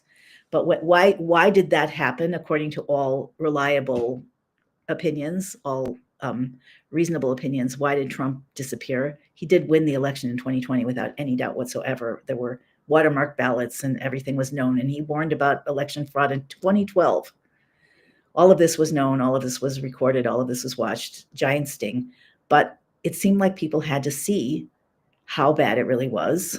Some of you know that this was projected in advance, that it would happen. We didn't know it was going to be this bad, because people have to take part. Like the Rebbe said, maybe some people came on later who didn't hear me say this in the beginning. When the Rebbe took the leadership, the anniversary of that is coming up, Yud Shvat, the 10th and 11th of Shvat. That's this coming month, in like a week or two, 10 days or whatever it is. That anniversary, the Rebbe said, he said a deep Hasidic discourse about bringing the Shekhinah back down to earth, which is what Geula is, what Moshiach does, what we do, what Geula does. But he said, I'm here to help you do it. It's up to you. You're the seventh generation. It's your job. Your souls came down for this. I'm here to help you, but not to do it for you. Why? That I mentioned in a previous live that I didn't say it this time, but there was, before any of these particular things happened with my group, people were going to the Rebbe. It was a very condensed period of time, and lots was happening in this time. So there were women that would go on Sunday, and they would push the Rebbe, like, can't you take us out of whatever? There was this one woman named Bracha Topolansky. She might even be online, video of her. She had two sons, two twin boys. They were 18, I think, at the time, and one of them had cosmetic surgery and died. And she was distraught, totally distraught. And she was going to the Rebbe every Sunday, Sephardi woman, and begging him to take us out of Gullus. And one time the Rebbe said to her, she said, you're my Rebbe. I was there on that occasion. She said, you're my Rebbe. You're the Rebbe. You have to take us out of Gullus. You're my Moshiach. He said, if I'm your Rebbe, I'm telling you, it's up to you. And then he pointed to the other women who were there, up to you, and you, and you, and you, and you. So we've done a lot of work. I used to say, we're not doing enough. We haven't tried hard enough. I just said that for many, many years. Is it true? I don't know. People can only, I'm in these business coaching courses for many years, and they all say the same thing, basically. So true. They all say you can only succeed to the level of your personal development. You can only succeed to the level of your leadership. So we're really here. James has been telling me that he thinks that we're here to refine ourselves, that we're in this phase. We have to refine ourselves. We have to learn more Torah. We have to work on ourselves. It's true, because we are also a fractal of Mashiach. We can't do our job. You look at the leadership, Erev Rav, there's no leadership. There's no real leadership. Why? Because we're here to develop ourselves. We're not here to be followers. We're here to be luminaries. We can only do that by connecting to the deeper luminaries. What did Moses do? Moses was the greatest prophet who ever lived, ever. He talked to God face to face at will. Okay, maybe now a lot of us talk to God, but not in that way. God gave him the direct transmission and of everything. And he's the Raya Mehemna, the faithful shepherd. His soul and his energy passes through each of the leaders of the generation, each of the central souls of the generation. He was, the Torah teaches us, he was the humblest man who ever lived. What does it mean, humble? It doesn't mean you don't think well of yourself. That's not real humility. That's trauma issues. Humility is true awe, an awareness, a recognition, an acknowledgement of the intense, extreme greatness beyond anything that you can imagine of God, knowing how infinite infinity is and how beyond you it is. And yet, Moshe is called Isha Elohim, literally in the Torah. He's called the man of God. And it says, we say this in our prayers, Vayaminu v'Hashem of Moshe Abdo. The people believed in God and Moses, his servant. So he was literally a channel for God. How come he could be a channel for God? Because he was so open, so humble, so receptive. So I can't overemphasize that everything is one structure. And even though creation, leadership, Moshiach, Raya Mehemna, our own powers, miracles, it comes from a recognition of the power that we have. In a way, we can't follow the leader anymore. We're not in a time where we can follow the leader. And yet we must follow the leader to understand how to not follow the leader and still remain connected channels to this transmission of infinity, infinite divinity that is still coming into the world, that's pouring into the world now.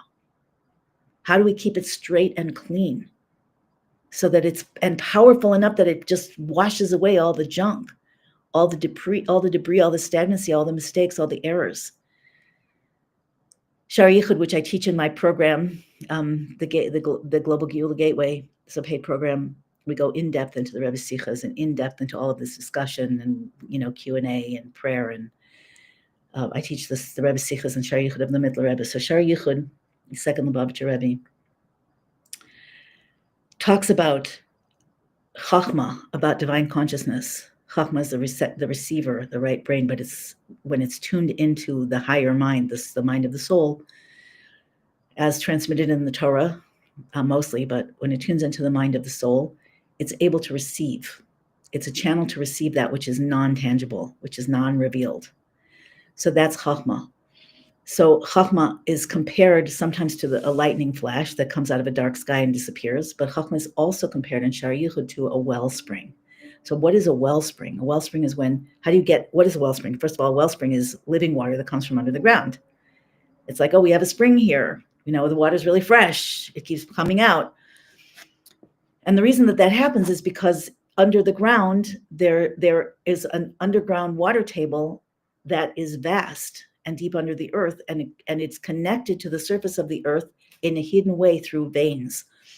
There's the big veins, the big veins, and then there's smaller branches and smaller branches. That's why when people dig a well, ultimately, if you dig deep enough, you'll get water anywhere, because you're connected, because everywhere is the water, but it's not always close to the surface, or you might miss a vein. When you do hit a vein, oh, we hit water, we're digging, literally, we hit water. So you might hit a weak vein, a small vein, or you might hit a much bigger vein. And Shar Yichud explains that this is like Chachma, because when you're digging into the Torah and you have to be humble, you have to question yourself, you have to connect to the tzaddik, who's connected to the tradition. Every tzaddik receives from every other tzaddik, even though they connect directly to Hashem, and they teach us how to connect directly to Hashem. But the Torah comes through the tzaddikim, through their connection with Hashem, in accordance with the rules and the laws of the Torah, one to the next, to the next, to the next, to the next, in an unbroken chain. We too have to be connected in that way. So when we are digging into those teachings, we're digging with our minds to try to understand, to try to see the light and the reality and the flow of that transmission of godliness within the teachings. So we'll hit water at some point, but will it be a big vein of water, or will it be a little branch of water?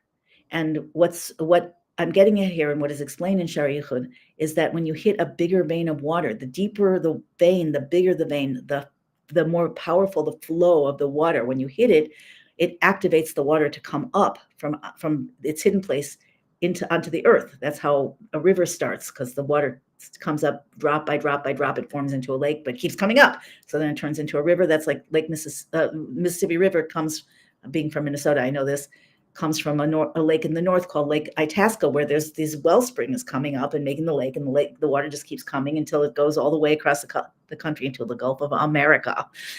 And it's big. It's a lot of water that it's carrying, which corresponds to our Chachma and our Bina. Okay, not going there right now. The point is that we need to dig deep into the pure water. It's not just that the water comes up with more force when you hit a bigger vein.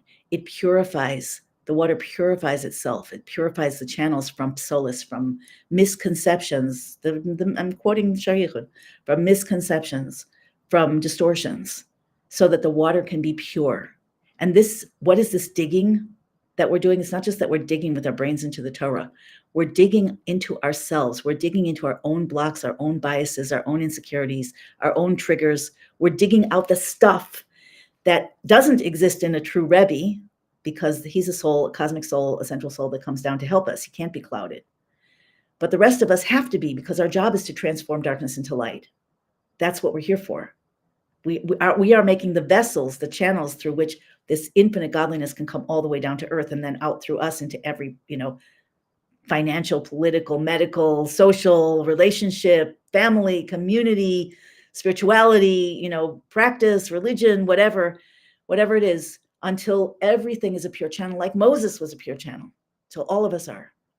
But for us, because of the way that we're created with this solace, with this extraneous stuff, with our limiting beliefs, with our traumas, with our sadnesses, with our shames, with our guilts, with our fears from this life, past life, DNA, family lines, school, everything, that's on purpose, because our job is to transform darkness into light. Because every time we transform a piece of ourselves, a trigger into transformation, every time we do that process, we're making a new vessel. We're turning darkness into light, and that opens us. It opens up a space within us for more pure flow. That's the digging of the wells. That's another way that Chachma happens. That's the way that Chachma becomes yours and ultimately starts to come through you. I don't know how I got there, but I just wanted to say that. That's part of the process. There's always 30-ish people in here, never more. Maybe we were that 10.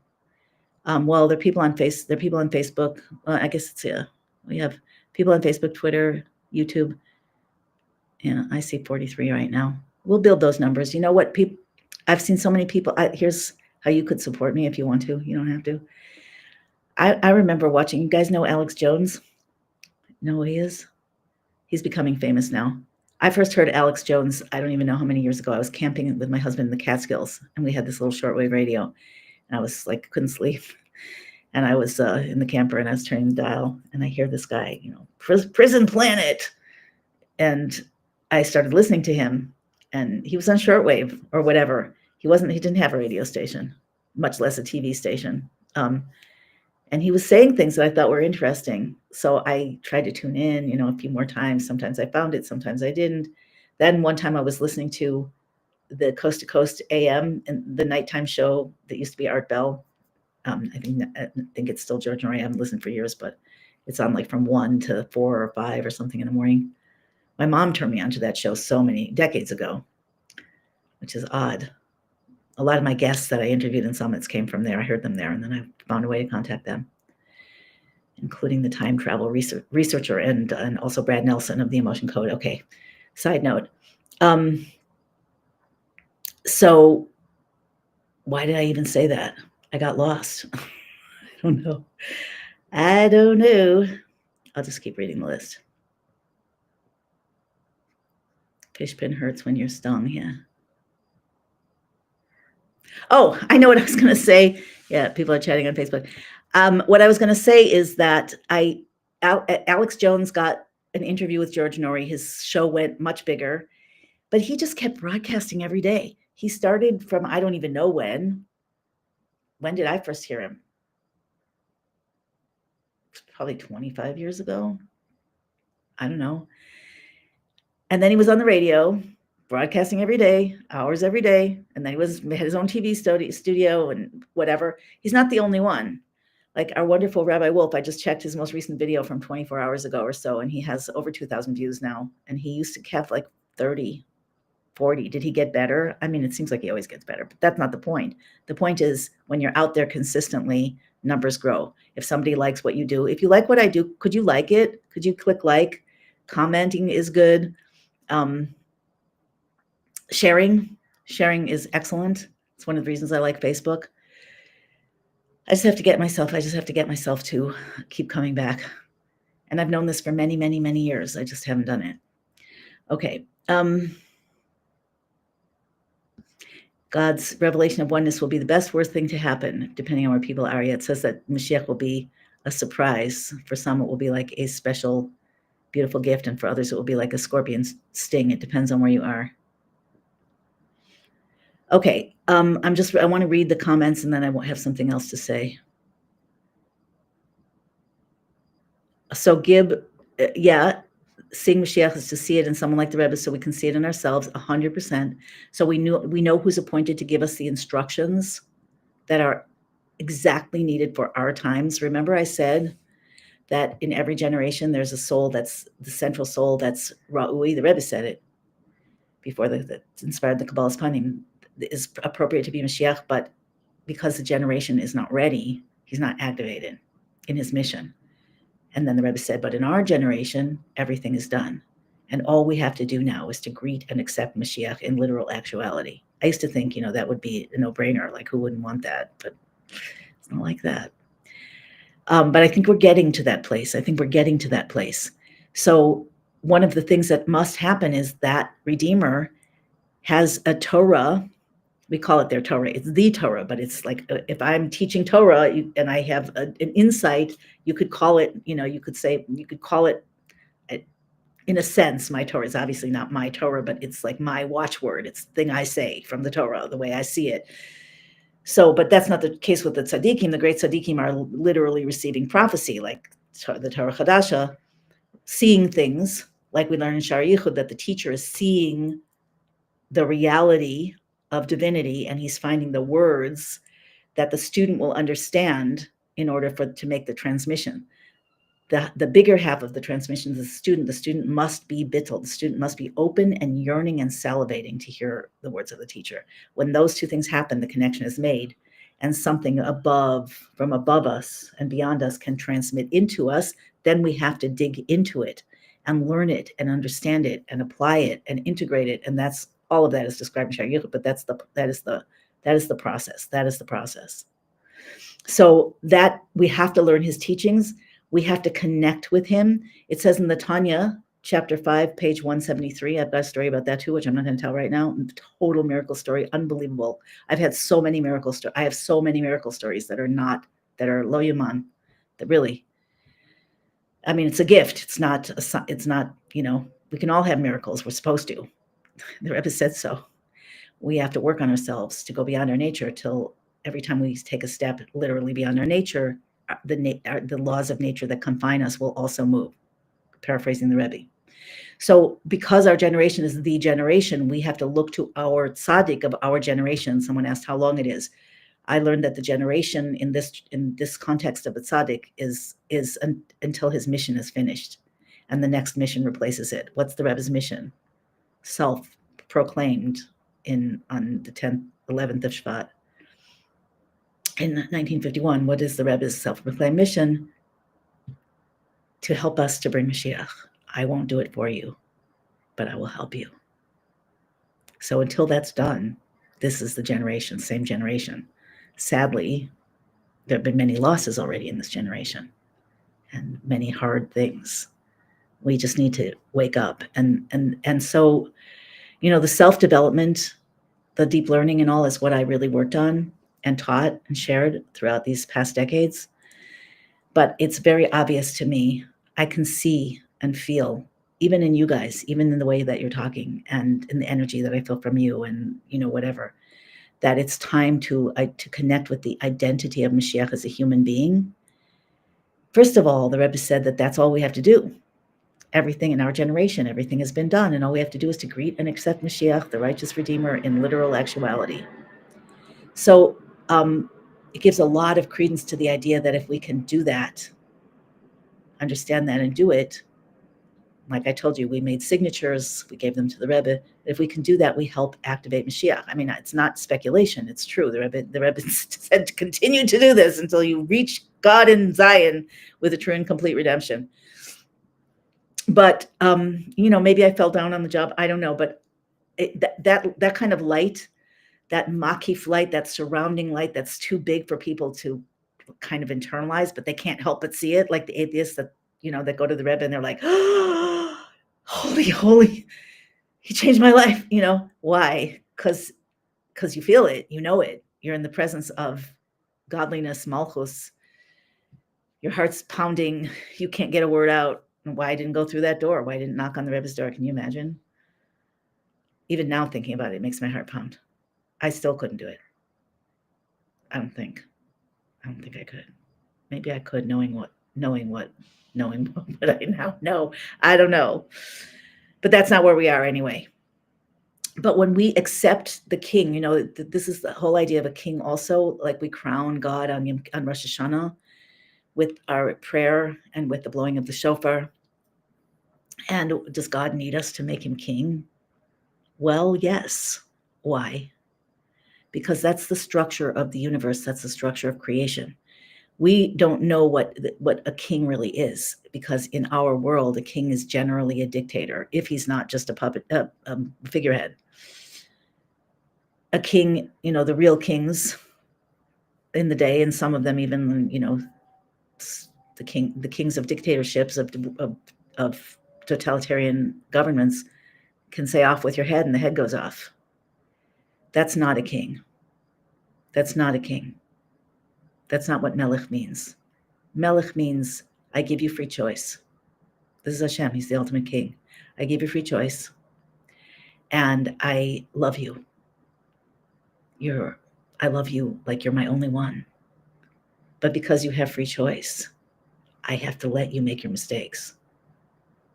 And I can only put lessons in your path, resources, challenges, sign, whatever it is, that will help you to connect on a deeper and deeper and deeper level, till you know that I am your God. And then a deeper and deeper level till you know that I love you, and I'm not just judging you. And I'm not even really judging you, but I'm just correcting you, because ultimately we are going to, I'm playing the role of God here, putting words in God's mouth. Ultimately, we are going to have a relationship where we, like James keeps saying, where we see eye to eye, where we're intimate, where we are intimate. The Rebbe specifically says in Parshas Vayishlach, 1992, that on the 15th of Kislev, that ultimately that's he's citing what Chassidus says all over the place, that God is often compared to the sun and the Jewish people are compared to the moon in this fractal relationship. I'm not going to go into why, but the moon is a reflector. So the Rebbe says that ultimately we go through these stages, and ultimately the sun and the moon will not reflect the sun. And our relationship will not be mashpia and makabel, teacher and student, giver and receiver, but rather two equals sharing one essence, two rulers in the same sky. That is absolutely revolutionary. But you don't get there without doing the work, and you cannot do the work. First of all, you don't know what work to do, and you don't have the transmission of power to do it until you connect to the Moshiach of the generation. But since our generation, Geula, started a long time ago, this is it. We're the last generation. The Rebbe said that also 1,000 times. We're the last generation of exile, the first revelation of redemption, the first generation of redemption, last generation of Galus, and the first generation of Geula. He said over and over and over and over again, which means we have both in us. We're here to see the transition through.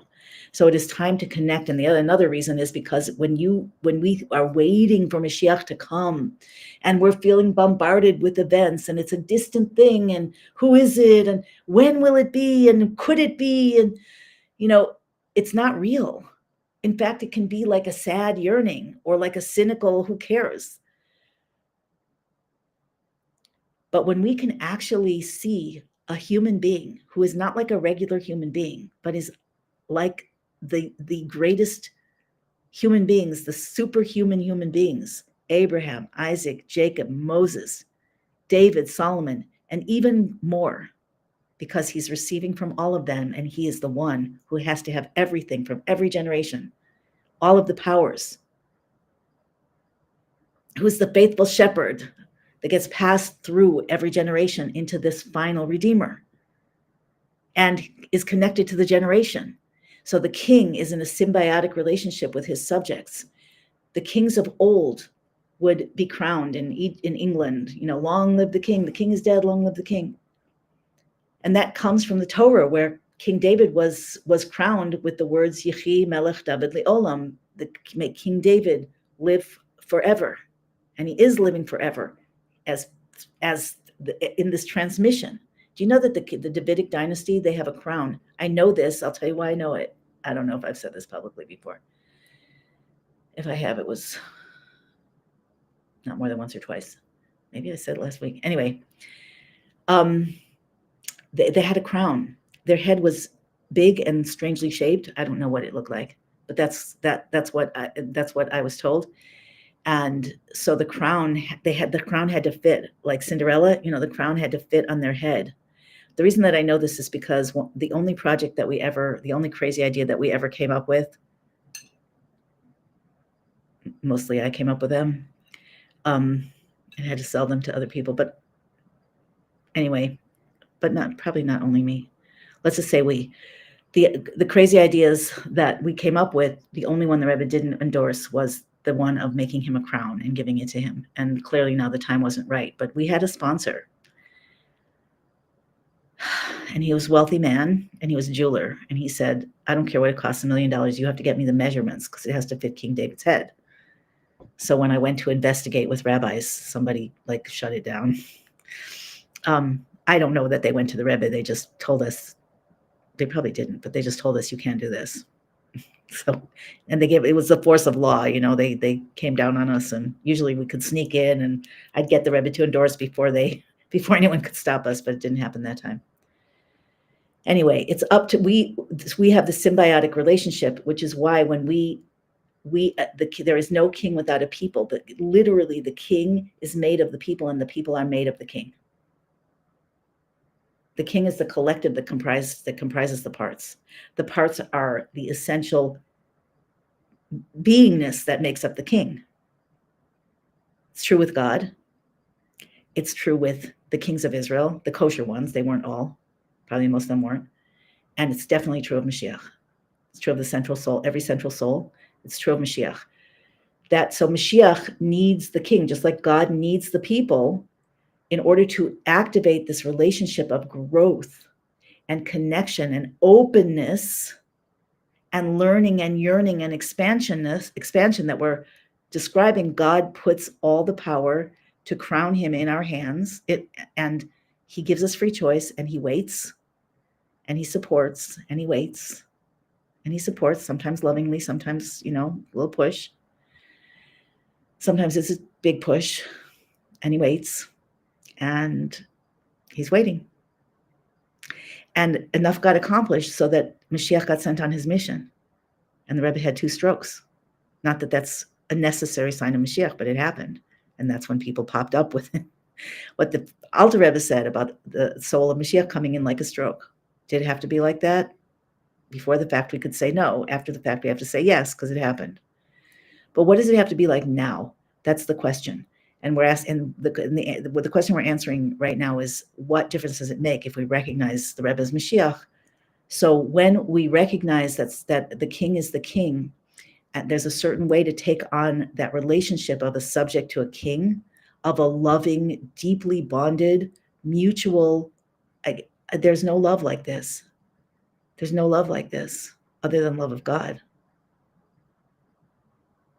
So the love of the subject to the subject makes the king the king. God makes the king, but he can't be king until the subjects say, we want you as king, we need you as king, we will follow you as king. And that's what the Kabbalah's Panim was. That's what Kabbalah's Hamalchus is. And that's why I am recognizing in my beingness that this thing, after decades of not wanting to talk about it and shutting down people that wanted me to talk about it, I recognize that this is the time and it has to happen now. So what I wanted to say, I'm going in circles here, but somebody called this with Jennifer. Jennifer's still on the phone. She called me. She said, I do the Trump weave. But this is what we need to do at this point. We make the king. We need to connect to the king. And that is because not only all of these reasons, but because in doing so, as we activate the king's mission, we accelerate it, we amplify it. It can go into the dark corners. Moshiach never stops. Once Moshiach is sent on his mission, I've been saying it's overt and covert. So once it starts, it doesn't stop till the job is done. Moshiach is not 100% proven to be Moshiach until he builds the base of Mikdash, the temple in his place. Yes, physically, although I will grant you that the world will not be physical in the same way. Once the dead is resurrected, it will be physical in the same way, but it will be physical like it was in the Garden of Eden, or some way like that. It was physical pleasures, physical body, but not a dense physical body that blocked the soul. So different opinions on how much will we build, will it come down from heaven, but there's no legitimate opinion that says it will not be a physical temple on its place on the Temple Mount. Mashiach has to do that. However he does it, whether he does it through us, whether he gets us to make a committee, raise money, and somehow we get them to take down the mosque, I don't know. But Mashiach is doing it because Mashiach is propelling the mission because he's operating through us. He's teaching us, and he's operating through the heads of state, and and we elect them. He's operating through Trump. He's operating through everyone. But the job is not done. And my opinion is, this is my opinion, that no matter what, even if white hats are completely white, and even if it's, galactics, whoever they are helping us, the world must recognize the creator. The world must recognize the Torah, which is the will and wisdom of the creator. The world must connect to that out of their own free will, because that's the purpose of creation. That's the doorway that needs to be opened and walked through in order for us to have that world of heaven on earth. Maybe somebody can change the financial system so that we're all rich. It looks like that might be happening. I don't know. It sounds too good to be true, but that is not going to end death. That is not going to give us all happiness. You can be rich and beautiful, and you can be really sad, right? That's not going to reveal the purpose of creation. That's not going to allow our souls to shine. It's just not going to do it. So this has to happen, and this happens through Mashiach. So when we recognize the identity of Mashiach and we accept that sovereignty, just like we do with God on Rosh Hashanah, there are various ways to do this: learning his Torah, following in his instructions, working to connect with him out of deep love. In the Tanya, I started saying this. I'm doing the Trump weave again. In the book 5 of the Tanya, page 173, I had to memorize several pages of that in order to create a huge miracle, and I did. I mean, it did. Another just unbelievable story. But there it says that the tzaddik, when he passes, is more present in the physical world than when he was in his body. And the reason is that when he's in his body, you can only relate to him through his body. You can relate to him you could look at his holy face, like I described. You could hear his words. You could study them. But you can only see the level of him that's his animating force. You can feel the rest, but you can't have real access to it. So the lowest level of the soul, the nefesh, you're relating to him through his body, his physical being. When he passes, his body goes under the ground together with the level of soul called nefesh, and his ruach, the second level, his love, fear, and awe of God, becomes available, not blocked by anybody. It's just sitting there. But it doesn't mean anybody can get it. So what does the Tanya explain? How do his students, where is that aspect of the tzaddik found after his body is under the ground? In his talmidim, in his students who connect, who toil in his ways, in his Torah and in his ways, with deep love, because Kedusha, true holiness, can only come through love. We have to toil to walk in the Rebbe's footsteps, and to follow the Rebbe's instructions, to learn them, to bond with him out of love. And that activates his mission, his mission's already activated. for many years now, but it's going way too slow. If you ask me, October 7th would have never happened. I mean, Trump says if I had been in office, but you know what? Trump wasn't in office because Moshiach didn't fully get activated yet. That's why Trump had to disappear in 2020. So this is the structure that God set up. And that's why it is, my feeling is very strong now that it is absolutely crucial for us to connect in this way. And that as each one of us does, as one of us does, as the second one does, as the third one does, we will see bigger and bigger miracles. Not just in the world, in our own personal being. Health miracles, love miracles, children miracles, money miracles, download miracles, joy miracles, but also political, geopolitical. Anyway. Okay. Anything else? Moshiach ben Yosef. Do we need Moshiach ben Yosef first? No, Moshiach ben Yosef is a complicated topic. According to the Vilna Gaon, Moshiach ben Yosef is more of a movement. Like Moshiach ben Yosef can be a generation. It can be partly secular, leaders. It isn't necessarily an individual. Also, there are opinions that if it is an individual, Moshiach ben Yosef and Moshiach ben David, I learned this from Israel Zalman Weisberg many years ago, can be the same person.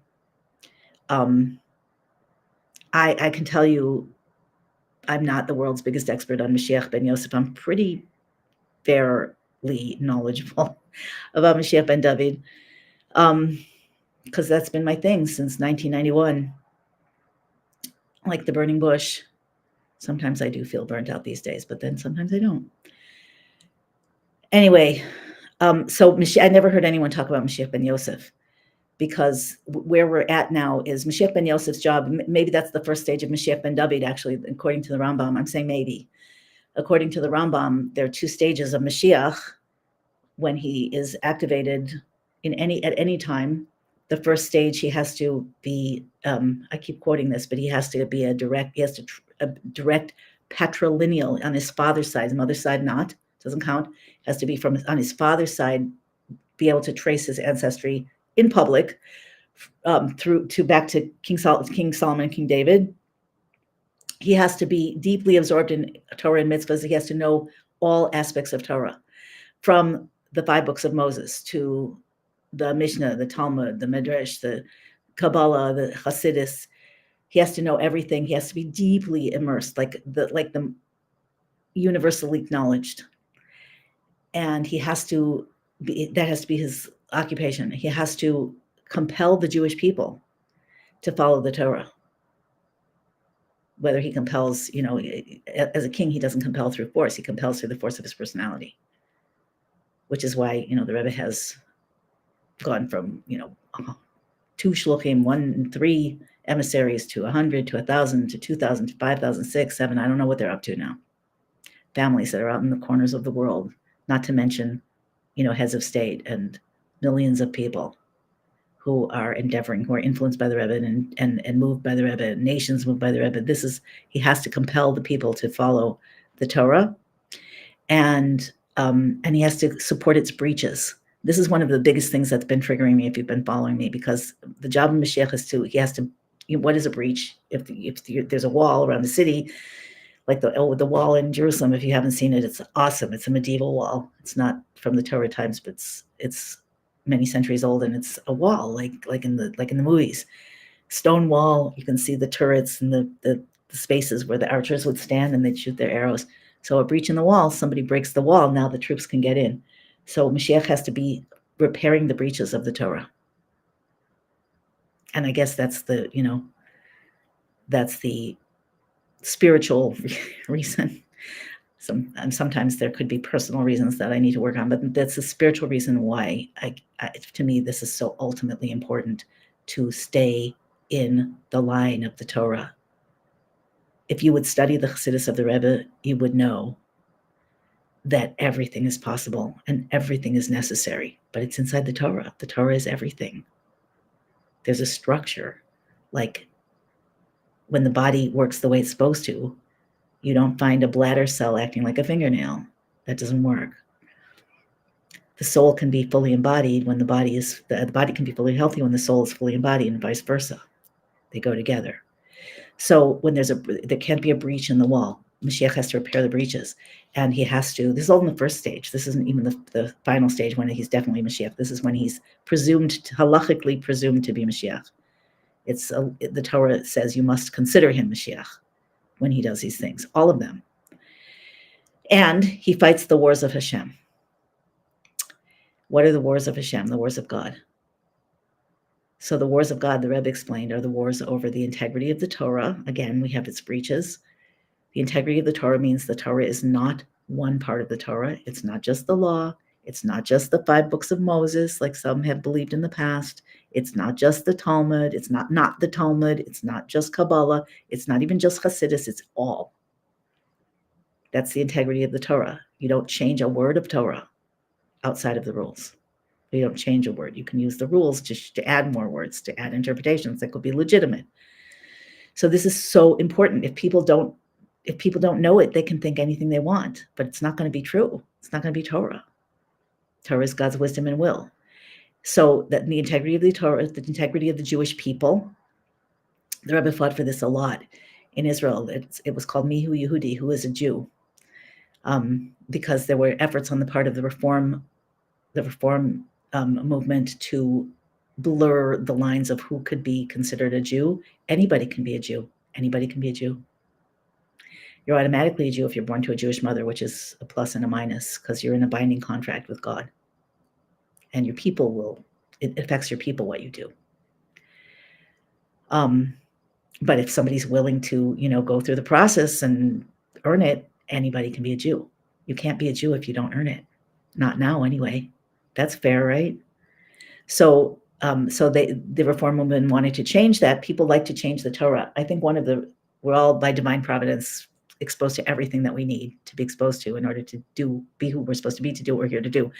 My mother used to tell me, you can't change the Torah. We don't keep it, but you can't change it. So that was kind of in my blood.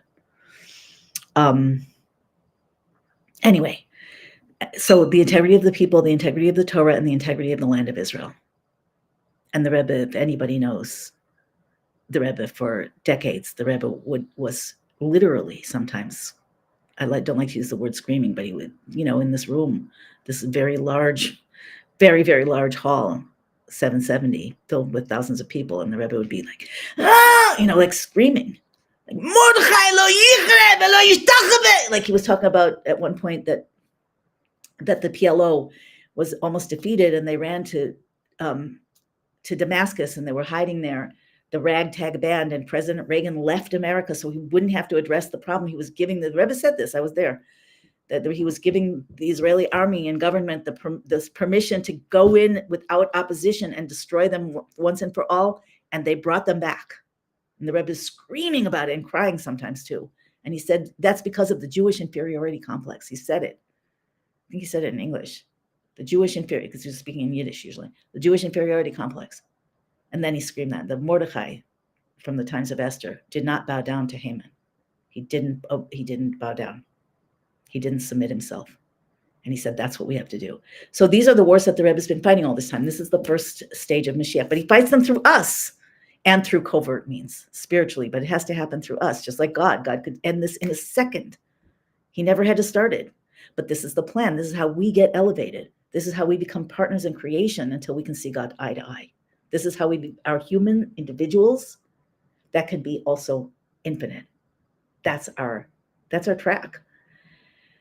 And then to be proved Mashiach, he has to build the temple in its place. He has to gather the dispersed of Israel and bring them back to Eretz Israel, to the literal land. A lot of people question that too. Yes, that's part of it. I assume we'll be able to travel like I like to do already, but Israel is the connection between Israel and the souls of Israel, the land of Israel is nuclear. It just gives you life. It's really run by some, in my opinion, pretty bad people, unless that's changing behind the scenes. But that doesn't mean it's not the Holy Land. And we're fighting for it. Moshiach is fighting for it through us, and we through him. This is another reason to accept the Malchus of Moshiach, so that we activate that in a much, much, much, much bigger way. And build a temple in its place and gather all the people of Israel and win the wars of Hashem. That's the third condition for him to be Mashiach Badai. Absolutely Mashiach, irreversibly. He has to win the wars of God. So anything that weakens, anyone who tells you that the Torah is abrogated, well, that started a long time ago, right? For some reason, and I listened. I watched a video yesterday. I posted it on my Telegram, which I recommend everybody join if you want to be in this discussion. I watched this video from Barry Hamish, who probably was killed because he was exposing the fact that the government, I don't even know if I should say it on air, but let's say that the murder of Rabin was an inside job. And like so many things, I mean, we all know this now. Trump's been talking about, something hit LA, something hit it. I won't say what, something hit it. So once again, I'm tired. My brain just got lost. Let me look at the chat and see if we're done. Are we done? Oh, Rivki. Rivki's the person whose name I did mention your name once. Rivki's been begging me. Is that a bad word? Rivki's been like so wholeheartedly, devotedly trying to convince me that we should accept the Rebbe's Malchus. See, Rivki, are you happy now? I've been saying it's not time. It's not time. I still think maybe it wasn't time, but it is time now. It's time now. I need the ending. The last correspondence about what? With the Rebbe? Is that what you're asking, Panim? I'm assuming so. So it ended in the middle, just like it did with Trump. But now Trump's back. Let's bring the Rebbe back. When we bring the Rebbe back, we bring everybody back. It ended in the middle. It ended as it was ramping up. The week before the Rebbe, I don't want to say passed away. We don't say passed away because he's more present now and because he's still operating as Moshiach. And the Rebbe himself, he swore, you could say, in public to not go into the Gan Eden, to not go into heaven until the job is done. But I'll just say, since the Rebbe disappeared, so the whole thing continues, and it ramped up. And the week before, we collected gold for the temple. This was way before. I still have some of it in an undisclosed location because you're not allowed to take it back. I did give some back to the people who gave it to me, who were mad about the whole thing after the fact. There was really a division in Chabad after the fact. But I talked to a very big rabbi, actually 2 or 3 very big rabbis, and I said, what do I do with this gold? I can't give it to, nobody's building the temple right now. And I can't, what am I supposed to do with it? The secretary wouldn't give it to the Rebbe. Maybe the Rebbe refused to take it because he knew what would happen. I'm not sure what the story was there, because some people did get gold in. I was asked to come take mine back, and I didn't for a long time. And then finally I did, because I thought if I don't, it's going to end up with some organization. It's not, but it's in limbo. I was told, this is very funny, but I spoke to Chaim Gutnick, the Alav Shalom, one of the speakers for our Kabbalah's Panim, very, very, very amazing big rabbi in Australia. I spoke to a big rabbi in Israel. I spoke to Rabbi Marlowe, the Alav Shalom, the head rabbi of Crown Heights from back in the day. I don't remember. I think I spoke to Rabbi Gutnick last. The first rabbi I talked to in Israel said, you have to speak to a much bigger rabbi than I, because this jewelry was given to the temple, so it's in a category of hekdesh, which means it's sanctified, so it's holy, so you can't use it. I mean, I gave mine and my mother's 18-karat Italian gold necklaces that my dad brought back from a trip long ago. I can't use it.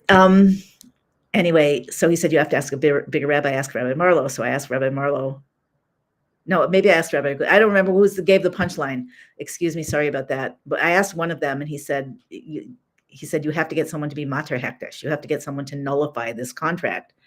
And then I asked either Rabbi Gutnick or Rabbi Marlowe, and they laughed at me, and they said, you're never going to get anyone to be mater hekdesh. It's not going to happen. So here we are in limbo, guys. Here we are in limbo. Let's get out of limbo. So anyway, there was no last correspondence. The last week before, I'm really doing the Trump weave. the last week before Gimel Tammuz, when we didn't see the Rebbe anymore, which was a shock beyond anything that you can imagine. Truly beyond anything that you can imagine, truly. So Nightline, we were getting international press by that time, lots of it. And that was us doing that. And I worked with somebody still trudging along. My friend Basha Oka, Basha Botnick, she was a reporter, she was a journalist, or a PR person, and I remember standing behind her on her little, typewriter, and she was sending out press releases. So I learned like how to do that. I was spokesperson for Neshei Chabad for a while. I learned how to do that, how to do sound bites, how to not be misquoted, how to tell someone. I had a dream recently. I was just the last couple of days. It's just making me remember. I was dreaming that I was talking to a reporter, and I was telling them, this is off the record, right? This is off the record. Apparently, if you say to a reporter, it's off the record, and they say yes, they can't. They won't betray you. So I learned all that stuff. Anyway, so we had a lot of press, and Nightline, which was a national, very prominent national TV. I don't know if it's still on. I don't have TV, but they came with a whole crew to Crown Heights to figure out about this Moshiach thing. And the beepers were covered. I have in my blue box in spot, I have, my mementos. I have the New York Times Magazine cover, picture of the Rebbe, Messiah. It says Messiah. This got big, really big, nationally and internationally. There were Moshiach, people put up flags in Israel, and they were covered on international news. They were covered before the Madrid conferences where Shamir went and sold us. He didn't, whatever. A lot of water under the bridge. A lot of things happened that shouldn't have happened because of the Jewish inferiority complex or whatever.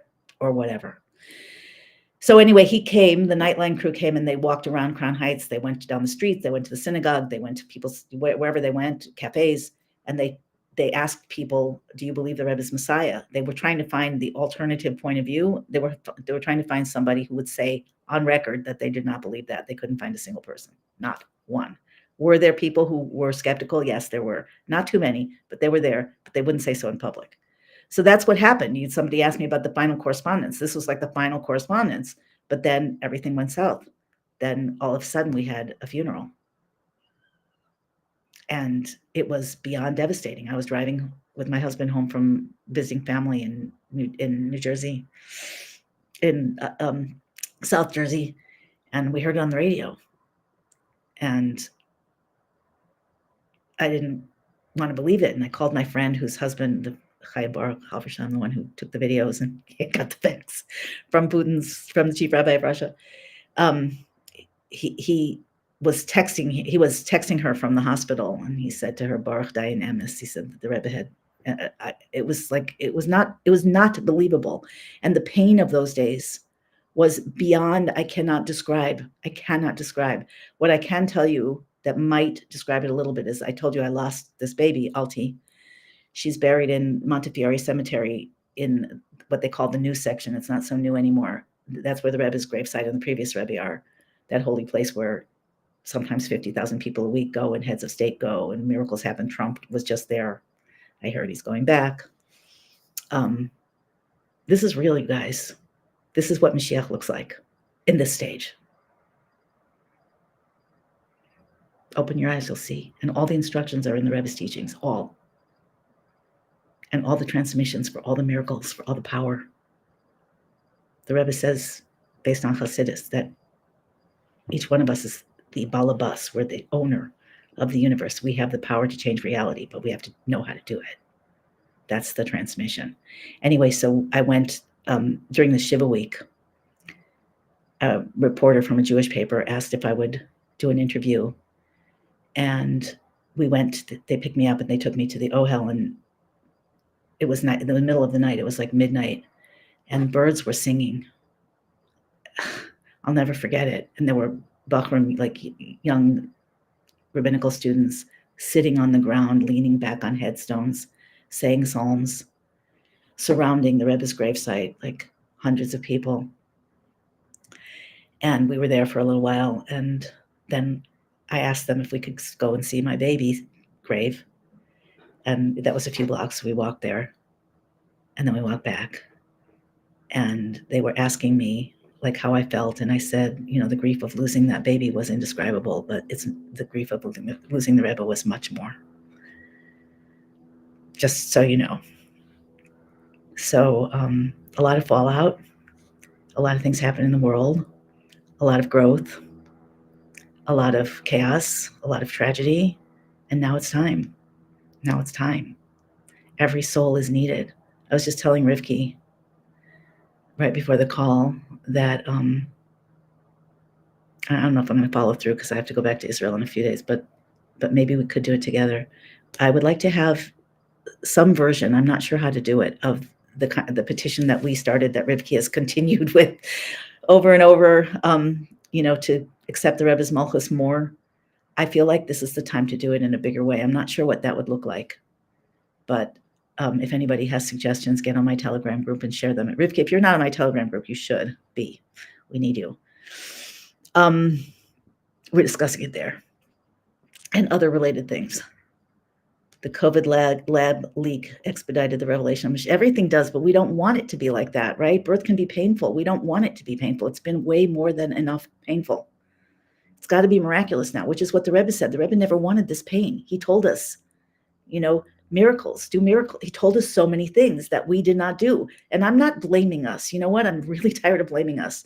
We have been so traumatized, so gaslighted for so many millennia. We're under this binding contract. It's bizarre. It's just bizarre at this point.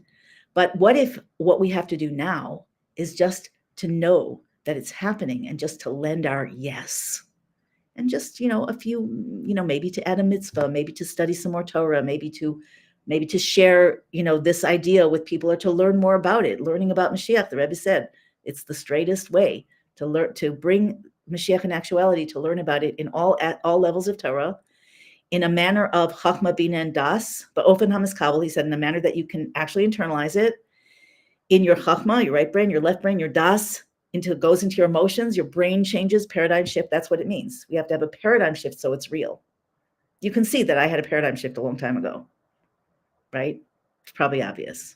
When you have a paradigm shift, you can't go back because something shifted and a window opened. Now you see a different reality.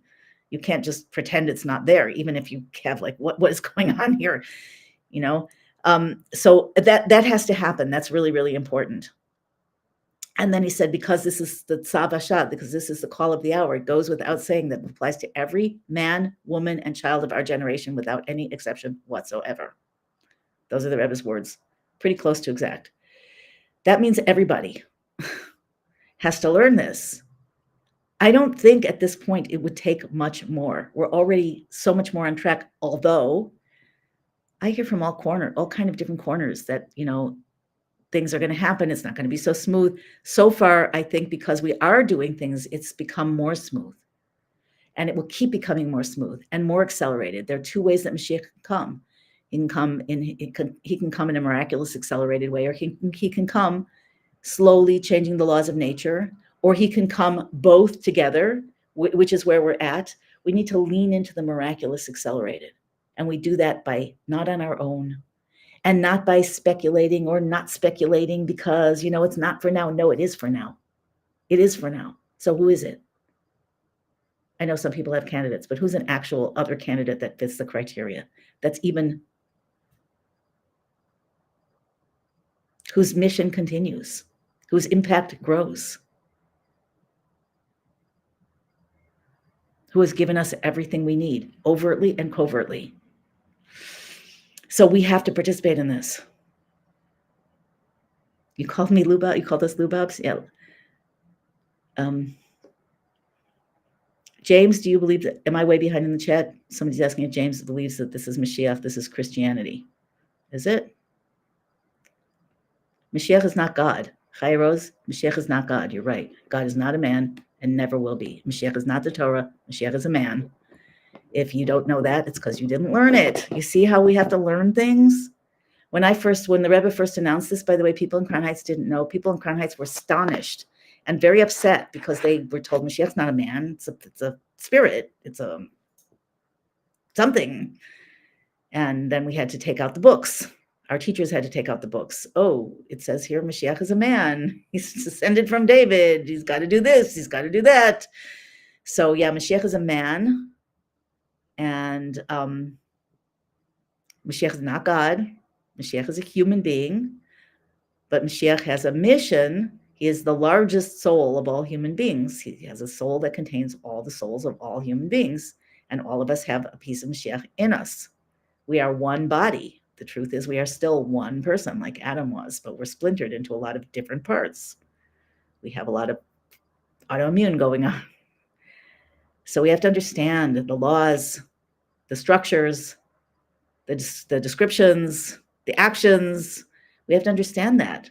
The Hasidus, the Kabbalah, the Talmud, it's the Chumash, all of it. We have to understand all of it. We have to know what Mashiach is, and then we don't have all of this nonsense. So it's not a man. It's God can't be a man. Okay, this is just a lack of knowledge.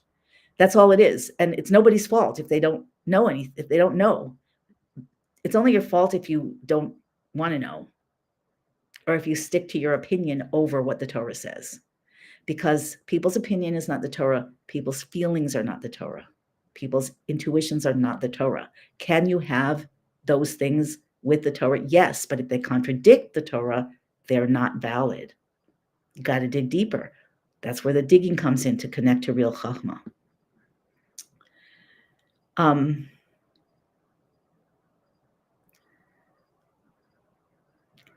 just going to answer this one statement by Chai Rose. The Rebbe for many years called his father-in-law after he passed away Moshiach. And when Rabbi Jacobson, one of the editors and compilers of the Sichas, who wrote the footnotes before he turned them into the Rebbe to edit and approve the footnotes, and then they got printed in those little pamphlets that I picked up every Thursday morning. So Rabbi Jacobson, Simon Jacobson, wrote in one of the footnotes that Mashiach has to be living. And the Rebbe crossed it out. And he said he has to already be a king. So you don't have to believe it, but the Rebbe is not going to be disappointed, except in the fact that maybe that we waited so long. Maybe. He did tell us that he was Moshiach. But Moshiach is apparently not allowed to say directly that he's Moshiach. I gave you a lot of examples of where the Rebbe said it. The Rebbe also said that every Rebbe is the Moshiach of the generation. From starting with the Alter Rebbe, the previous Rebbe was the Moshiach of our generation and his successor. And then he said Moshiach has to come miyad, which means immediately, and miyad is an acronym for the names for Moshiach. Miyad. Yosef and David. Am I right, Rivki? Mashiach, yes, it's been a long time since I learned that. But then he said in the following week that Mashiach is, Miyad is an acronym for the names of the last three generations of the Rebbe and Mashiach, including Mashiach, who is Menachem Shmo. His name is Menachem. The Rebbe's name is Menachem. I mean, you can believe what you want. You can say anything you want. It's a free choice universe, like I've been saying. That God set it up this way. It has to be this way. But you cannot make a case that the Rebbe didn't believe it or want us to believe it or want us to continue. Remember, I said the Rebbe gave me an extra $1 and said that to me and my group that we have to continue. Bracha v'atzlacha, atzlacha rabba, v'olechas michael el chayil ad shetelcha elikim b'giula l'tzion b'giula mitis b'shlema, that you have to go from strength to strength till you go all the way to God in Zion with a true and complete geula. So you cannot make a valid case that the Rebbe didn't believe it or he didn't want it. That you cannot do.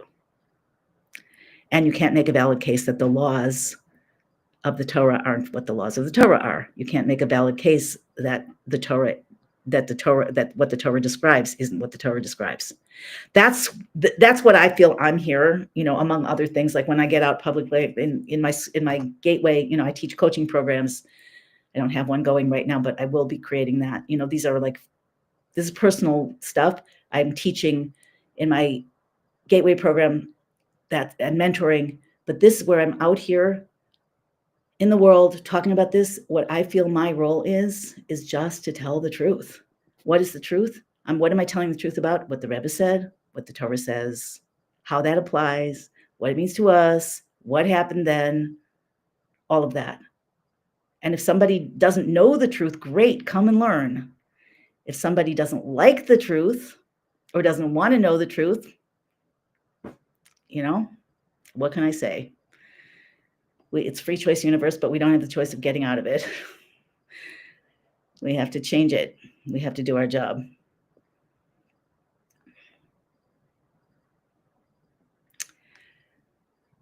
The more a person merges with God, the less nature appears real. That's happening in general. I just listened to a YouTube of somebody I follow sometimes, nothing to do with Torah, but he's interesting. He's kind of like not very biased. And he was talking about how we lost reality. And it's true. A lot of people, I started feeling like this during the war, at the beginning of the war last year, but a lot of people are feeling like, is this real?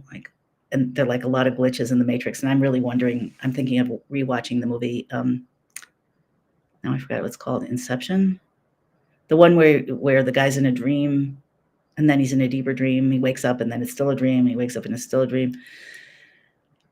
I don't know what's really going on, but I know how we get out of it, and this is how we get out of it.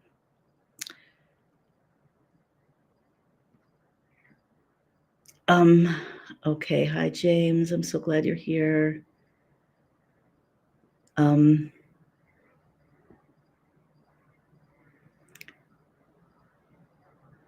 Rivki, you don't have to pretend not to know what you're talking about.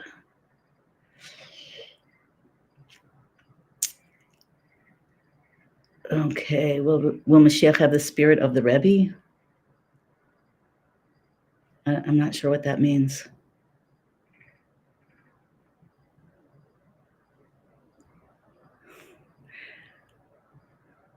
Slow is smooth and smooth is fast. Anthony, you're the second person I ever heard say that.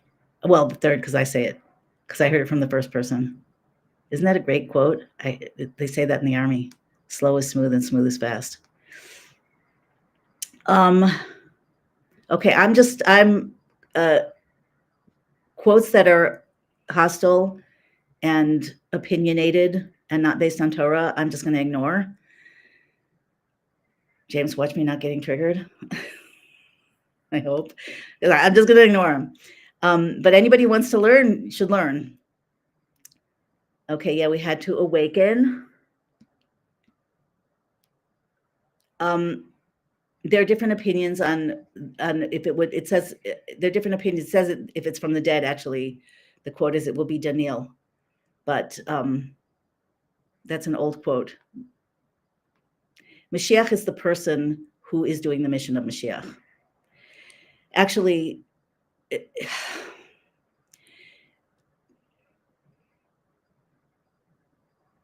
the mission of Rabbi Akiva back in the day, Rabbi Akiva believed that Bar Kokhba, who was fighting against the Romans, was Moshiach, and Rabbi Akiva was the central soul, or I don't know how that works. Maybe there were two. I wonder also about the students of the Maggid, because there were several who were obviously collective souls. That's above my pay grade right now. Maybe I'll learn it later, and that won't be. But Rabbi Akiva used to go around proclaiming Bar Kokhba as Mashiach. Glasses are steaming up. And then Bar Kokhba was killed by the Romans, and Israel was decimated. The Jewish people were decimated. So what do the sages say about whether Bar Kokhba or whether Rabbi Akiva was wrong or whatever? They say that Bar Kokhba was right, but it didn't happen. Bar Kokhba was a kosher king. He was a kosher candidate for Mashiach. It was a kosher opinion, but the time wasn't right. I'm paraphrasing now. And he was killed.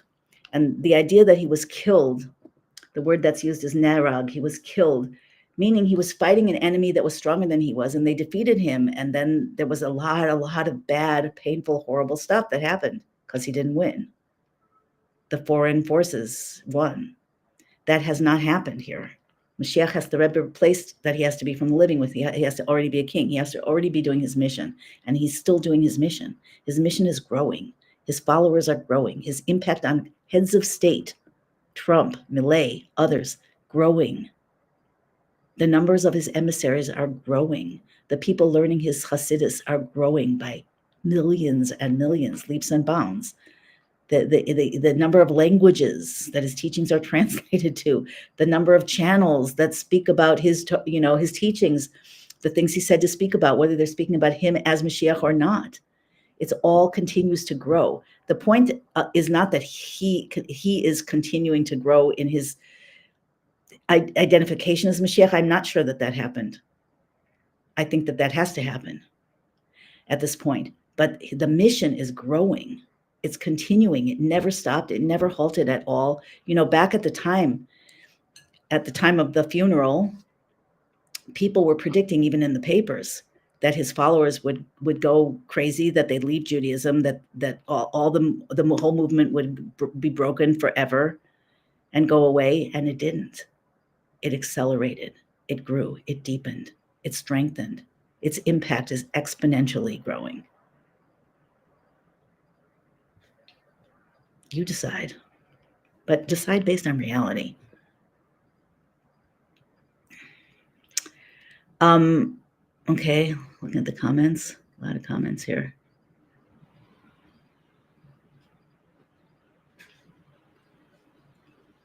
You still live? Yes, I am. Jackie used to listen to Alex Jones. Am I reading now back like when I said Alex Jones? What time? Oh, I'm an hour ago in the comments. Can't believe you guys are still with me. Okay, I see an argument in the chat. I'm skipping by that. Are there any questions?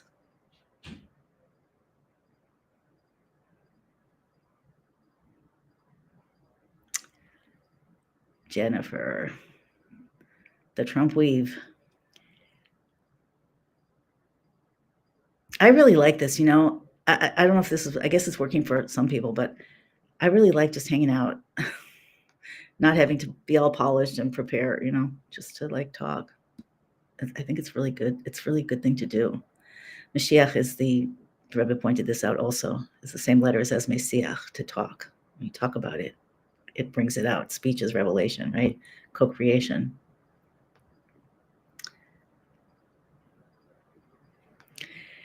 When did I stop believing in my potential? Never.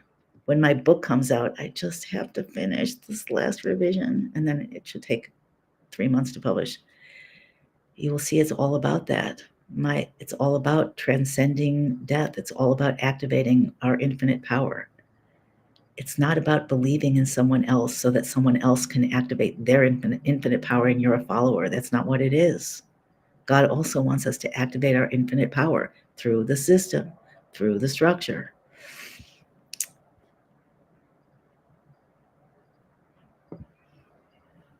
Okay, Nora says, oh, thank you, Nora. I'm up to 10:23. The comments that were given at 10:23. I love this. You guys are really, really chatting with me here. Thank you so much for that reinforcement. I really appreciate it. And I take it to heart. James says, I believe it's taught in Kedushin 62 that a slave doesn't have their own intellect. How can we connect our intellect like that with a physical king and Hashem at the same time? I don't think I understand that question.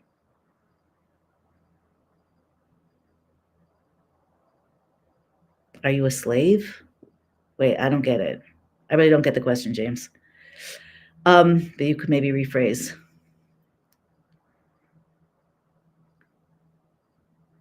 Does the tzaddik teach us as an example?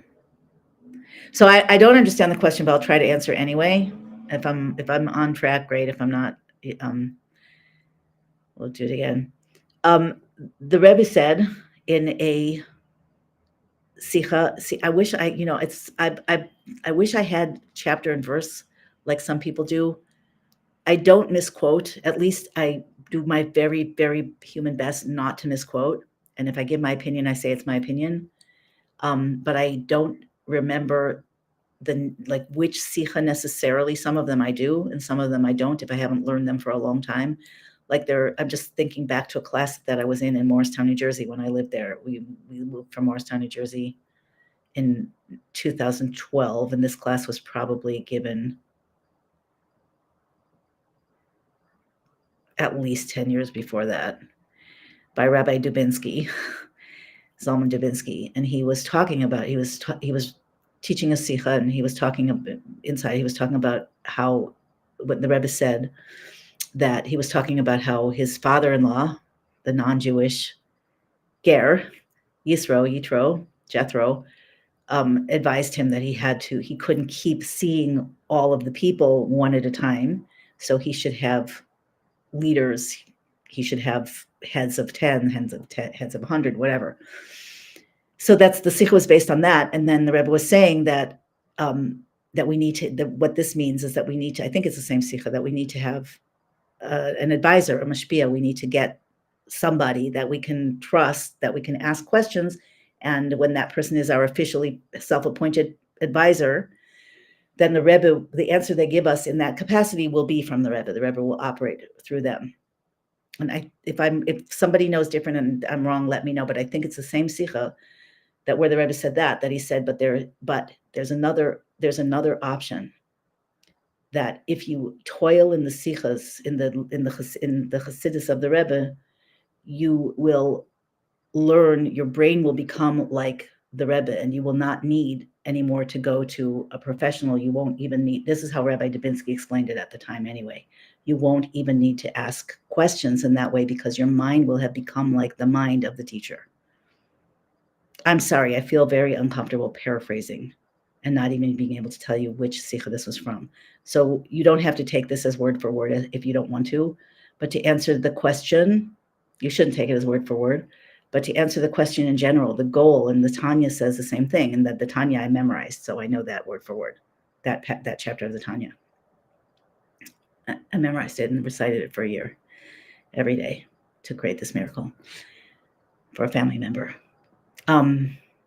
Anyway, there it says that the Rebbe's ruach is manifested, his amuna, ava, and yira, his emotions and his faith, his connection in that sense, is manifested in his students who toil in his Torah and to be like him. So what does that mean? That means our minds will change. We will become carriers. Like, okay, feel free to bash me for this because that's legitimate. This isn't Torah. This is my feeling. So it's free for all. But for a very long time, because I've been so immersed, not just in learning, but in there, because I would hear the Rebbe speak, on those Thursday mornings, I'd get the sikha and I'd go discuss it. And I would like mentally, spiritually prayer, position myself to know, to like receive what the Rebbe was asking from us. So it feels to me like I do have a pretty accurate finger on the pulse, if you could say that, of what the Rebbe would want.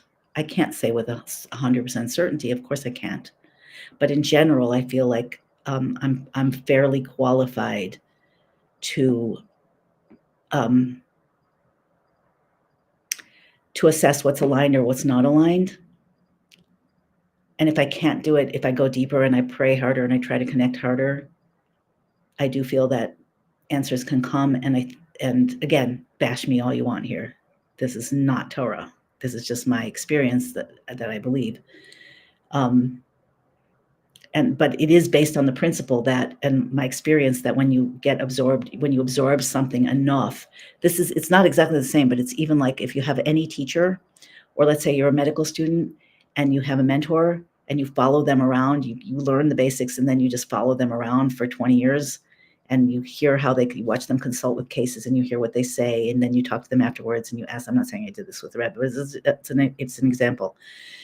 And you analyze and you start to think like them. It's not just that you learn from them and you hear what they say, you start to think like them. And then you reinforce that because it happens again, happens again, happens again, happens again. And then your brain wiring is now downloading the way that they think. Obviously, we don't have access to the level of a Rebbe, but how the Rebbe applies what he knows and wants to the world, that we do have access to, and to us, and to the whole messianic process, which also includes our personal geula. We have to redeem ourselves. And that's a very deep transformation and a miraculous one, as well as a personal one.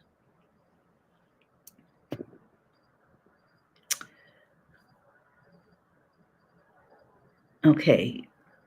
Yes, it is what the Jews are meant to teach in the world.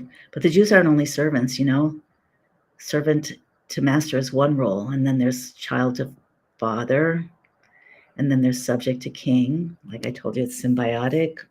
The king and the subject have a passionate, deep love, different from a parent to a child. In a way, it's deeper because the child is, you know how we are as kids. Our parents are there and we love them, but like, don't tell me what to do.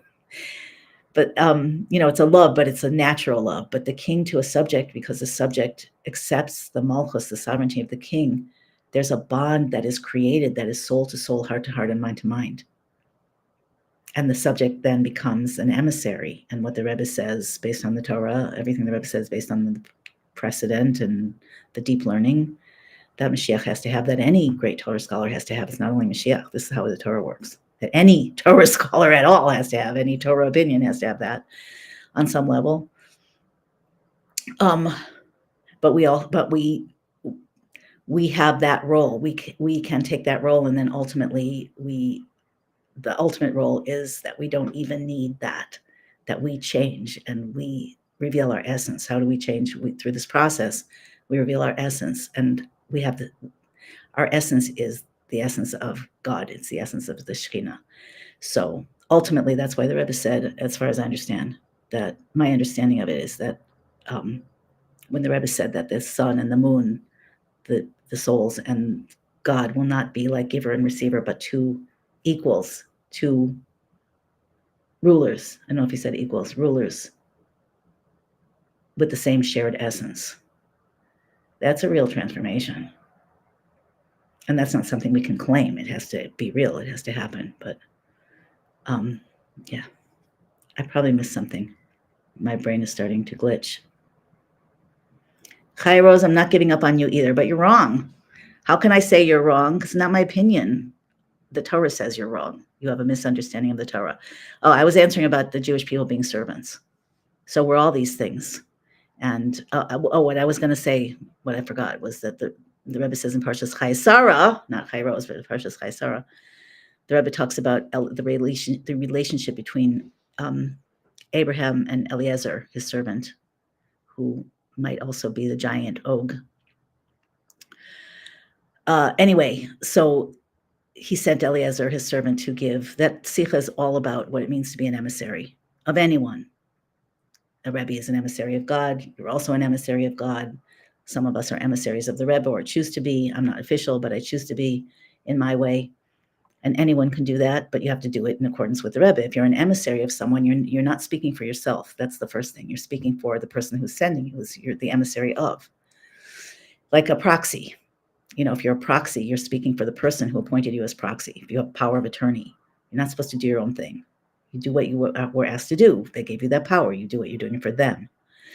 So an emissary is not only doing what the person who sends him on the mission charges him with, but an emissary, the Rebbe explained, receives all of the powers of the person who sends him.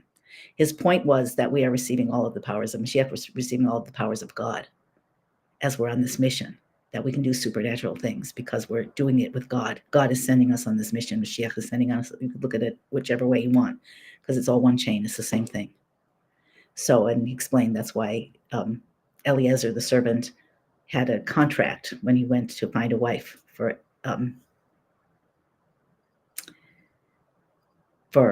his master's son. He had a contract that would show the people that he was going to find, from whom he was going to find the wife, that everything that Abraham owned belonged to his son.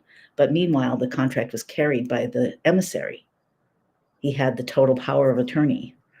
So that's basically how it works. The more you take on the mission of being an emissary, the more power and resources you have of the person or the being, God ultimately, who's sending you. When God sends a soul down to earth, the soul is empowered with God's power. By ourselves, we don't have power.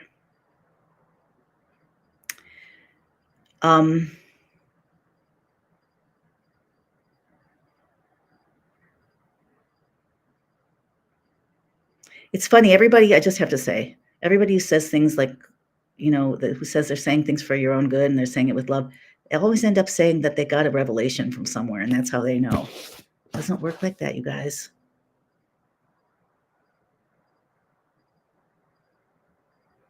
Yeah, it's Shema time. Why am I still on? I'm just looking because it's an anniversary of Koach Nisan. That's why. And Rivka encouraged me. I'm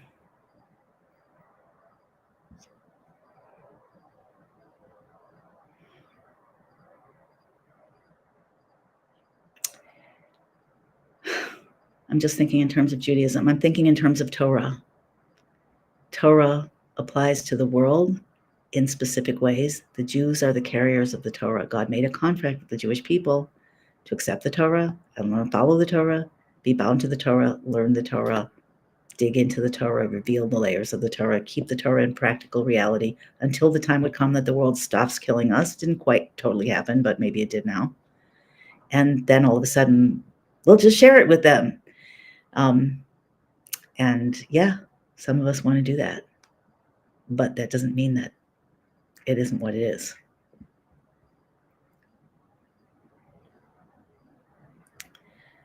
I'm trying to scroll faster. I'm up to 11:15.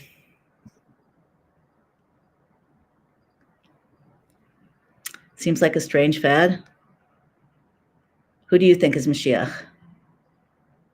DM, who do you think? And what necromancy? Am I missing something? Could somebody tell me who's following this chat if there's a valid question that I should answer? I'm just going to scroll really fast now. It's taking too long. Is that Yira's Malachi? Yeah, we've heard a lot about Yira. The good thing about Yira is that Yira has inspired me to get out and start doing videos again. Yira meets 0 qualifications for Moshiach, and that's saying it nicely. Koach Tevis. Okay, I finished. I got down to the last comment from Rivki. Okay, Rivki, is there anything else that I should say now? It's really long, but the Kabbalah's planning was longer.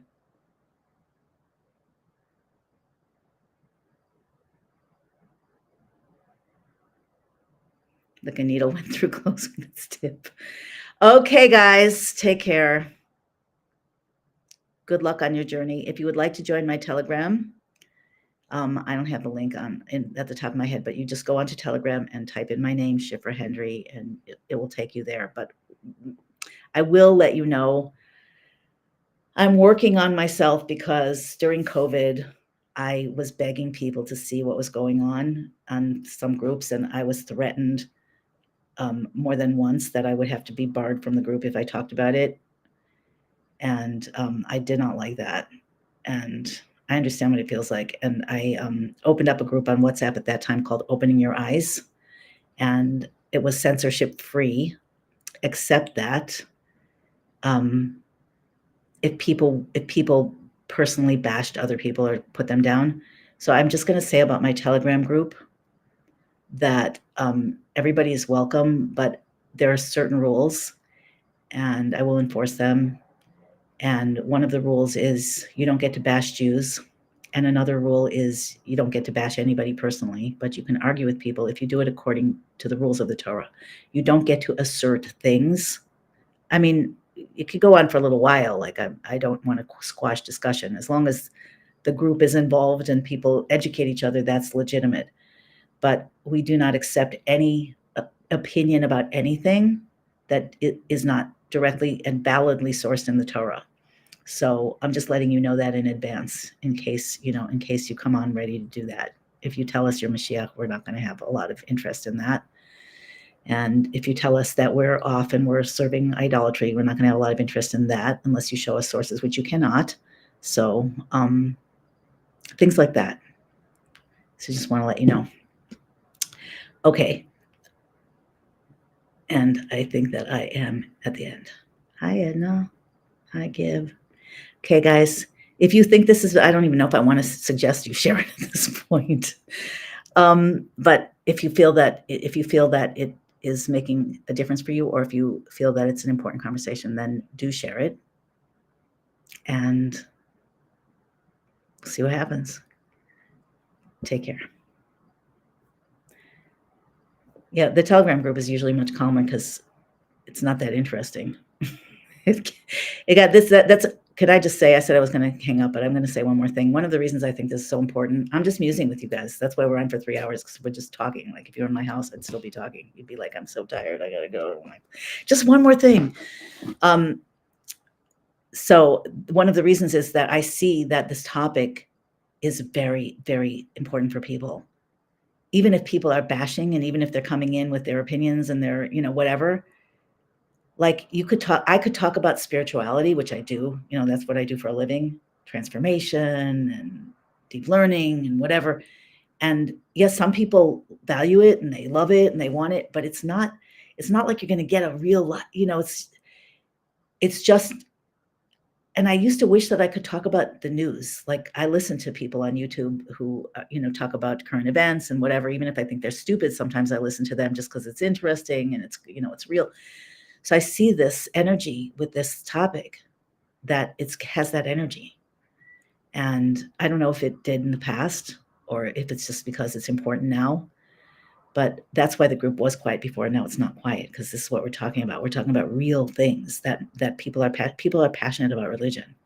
Even if they don't believe in it, they're passionate about that. It's like it's an emotional conversation. It's also it's soul-driven conversation. It matters. It's a mattering conversation. So there's a bunch of reasons why, and I think it's good. And that's why I'm still doing this when I have, honestly, other things that I am obligated to do that are, will give me more what I need in my personal life in a more direct way. But I just feel like for the moment, I think it's really important to make some noise and to go out of the boundaries, in the sense of like say things that people don't agree with, or hear things that seem really wacky, or talk a really long time. So I just feel that it's the right time for that. Okay. Yeah, good people, good behaved people don't bash. Although sometimes if I'm really mad, I bash. But I try not I have to get pretty mad first. Okay. Anyway, take care, guys. Thanks for hanging out with me.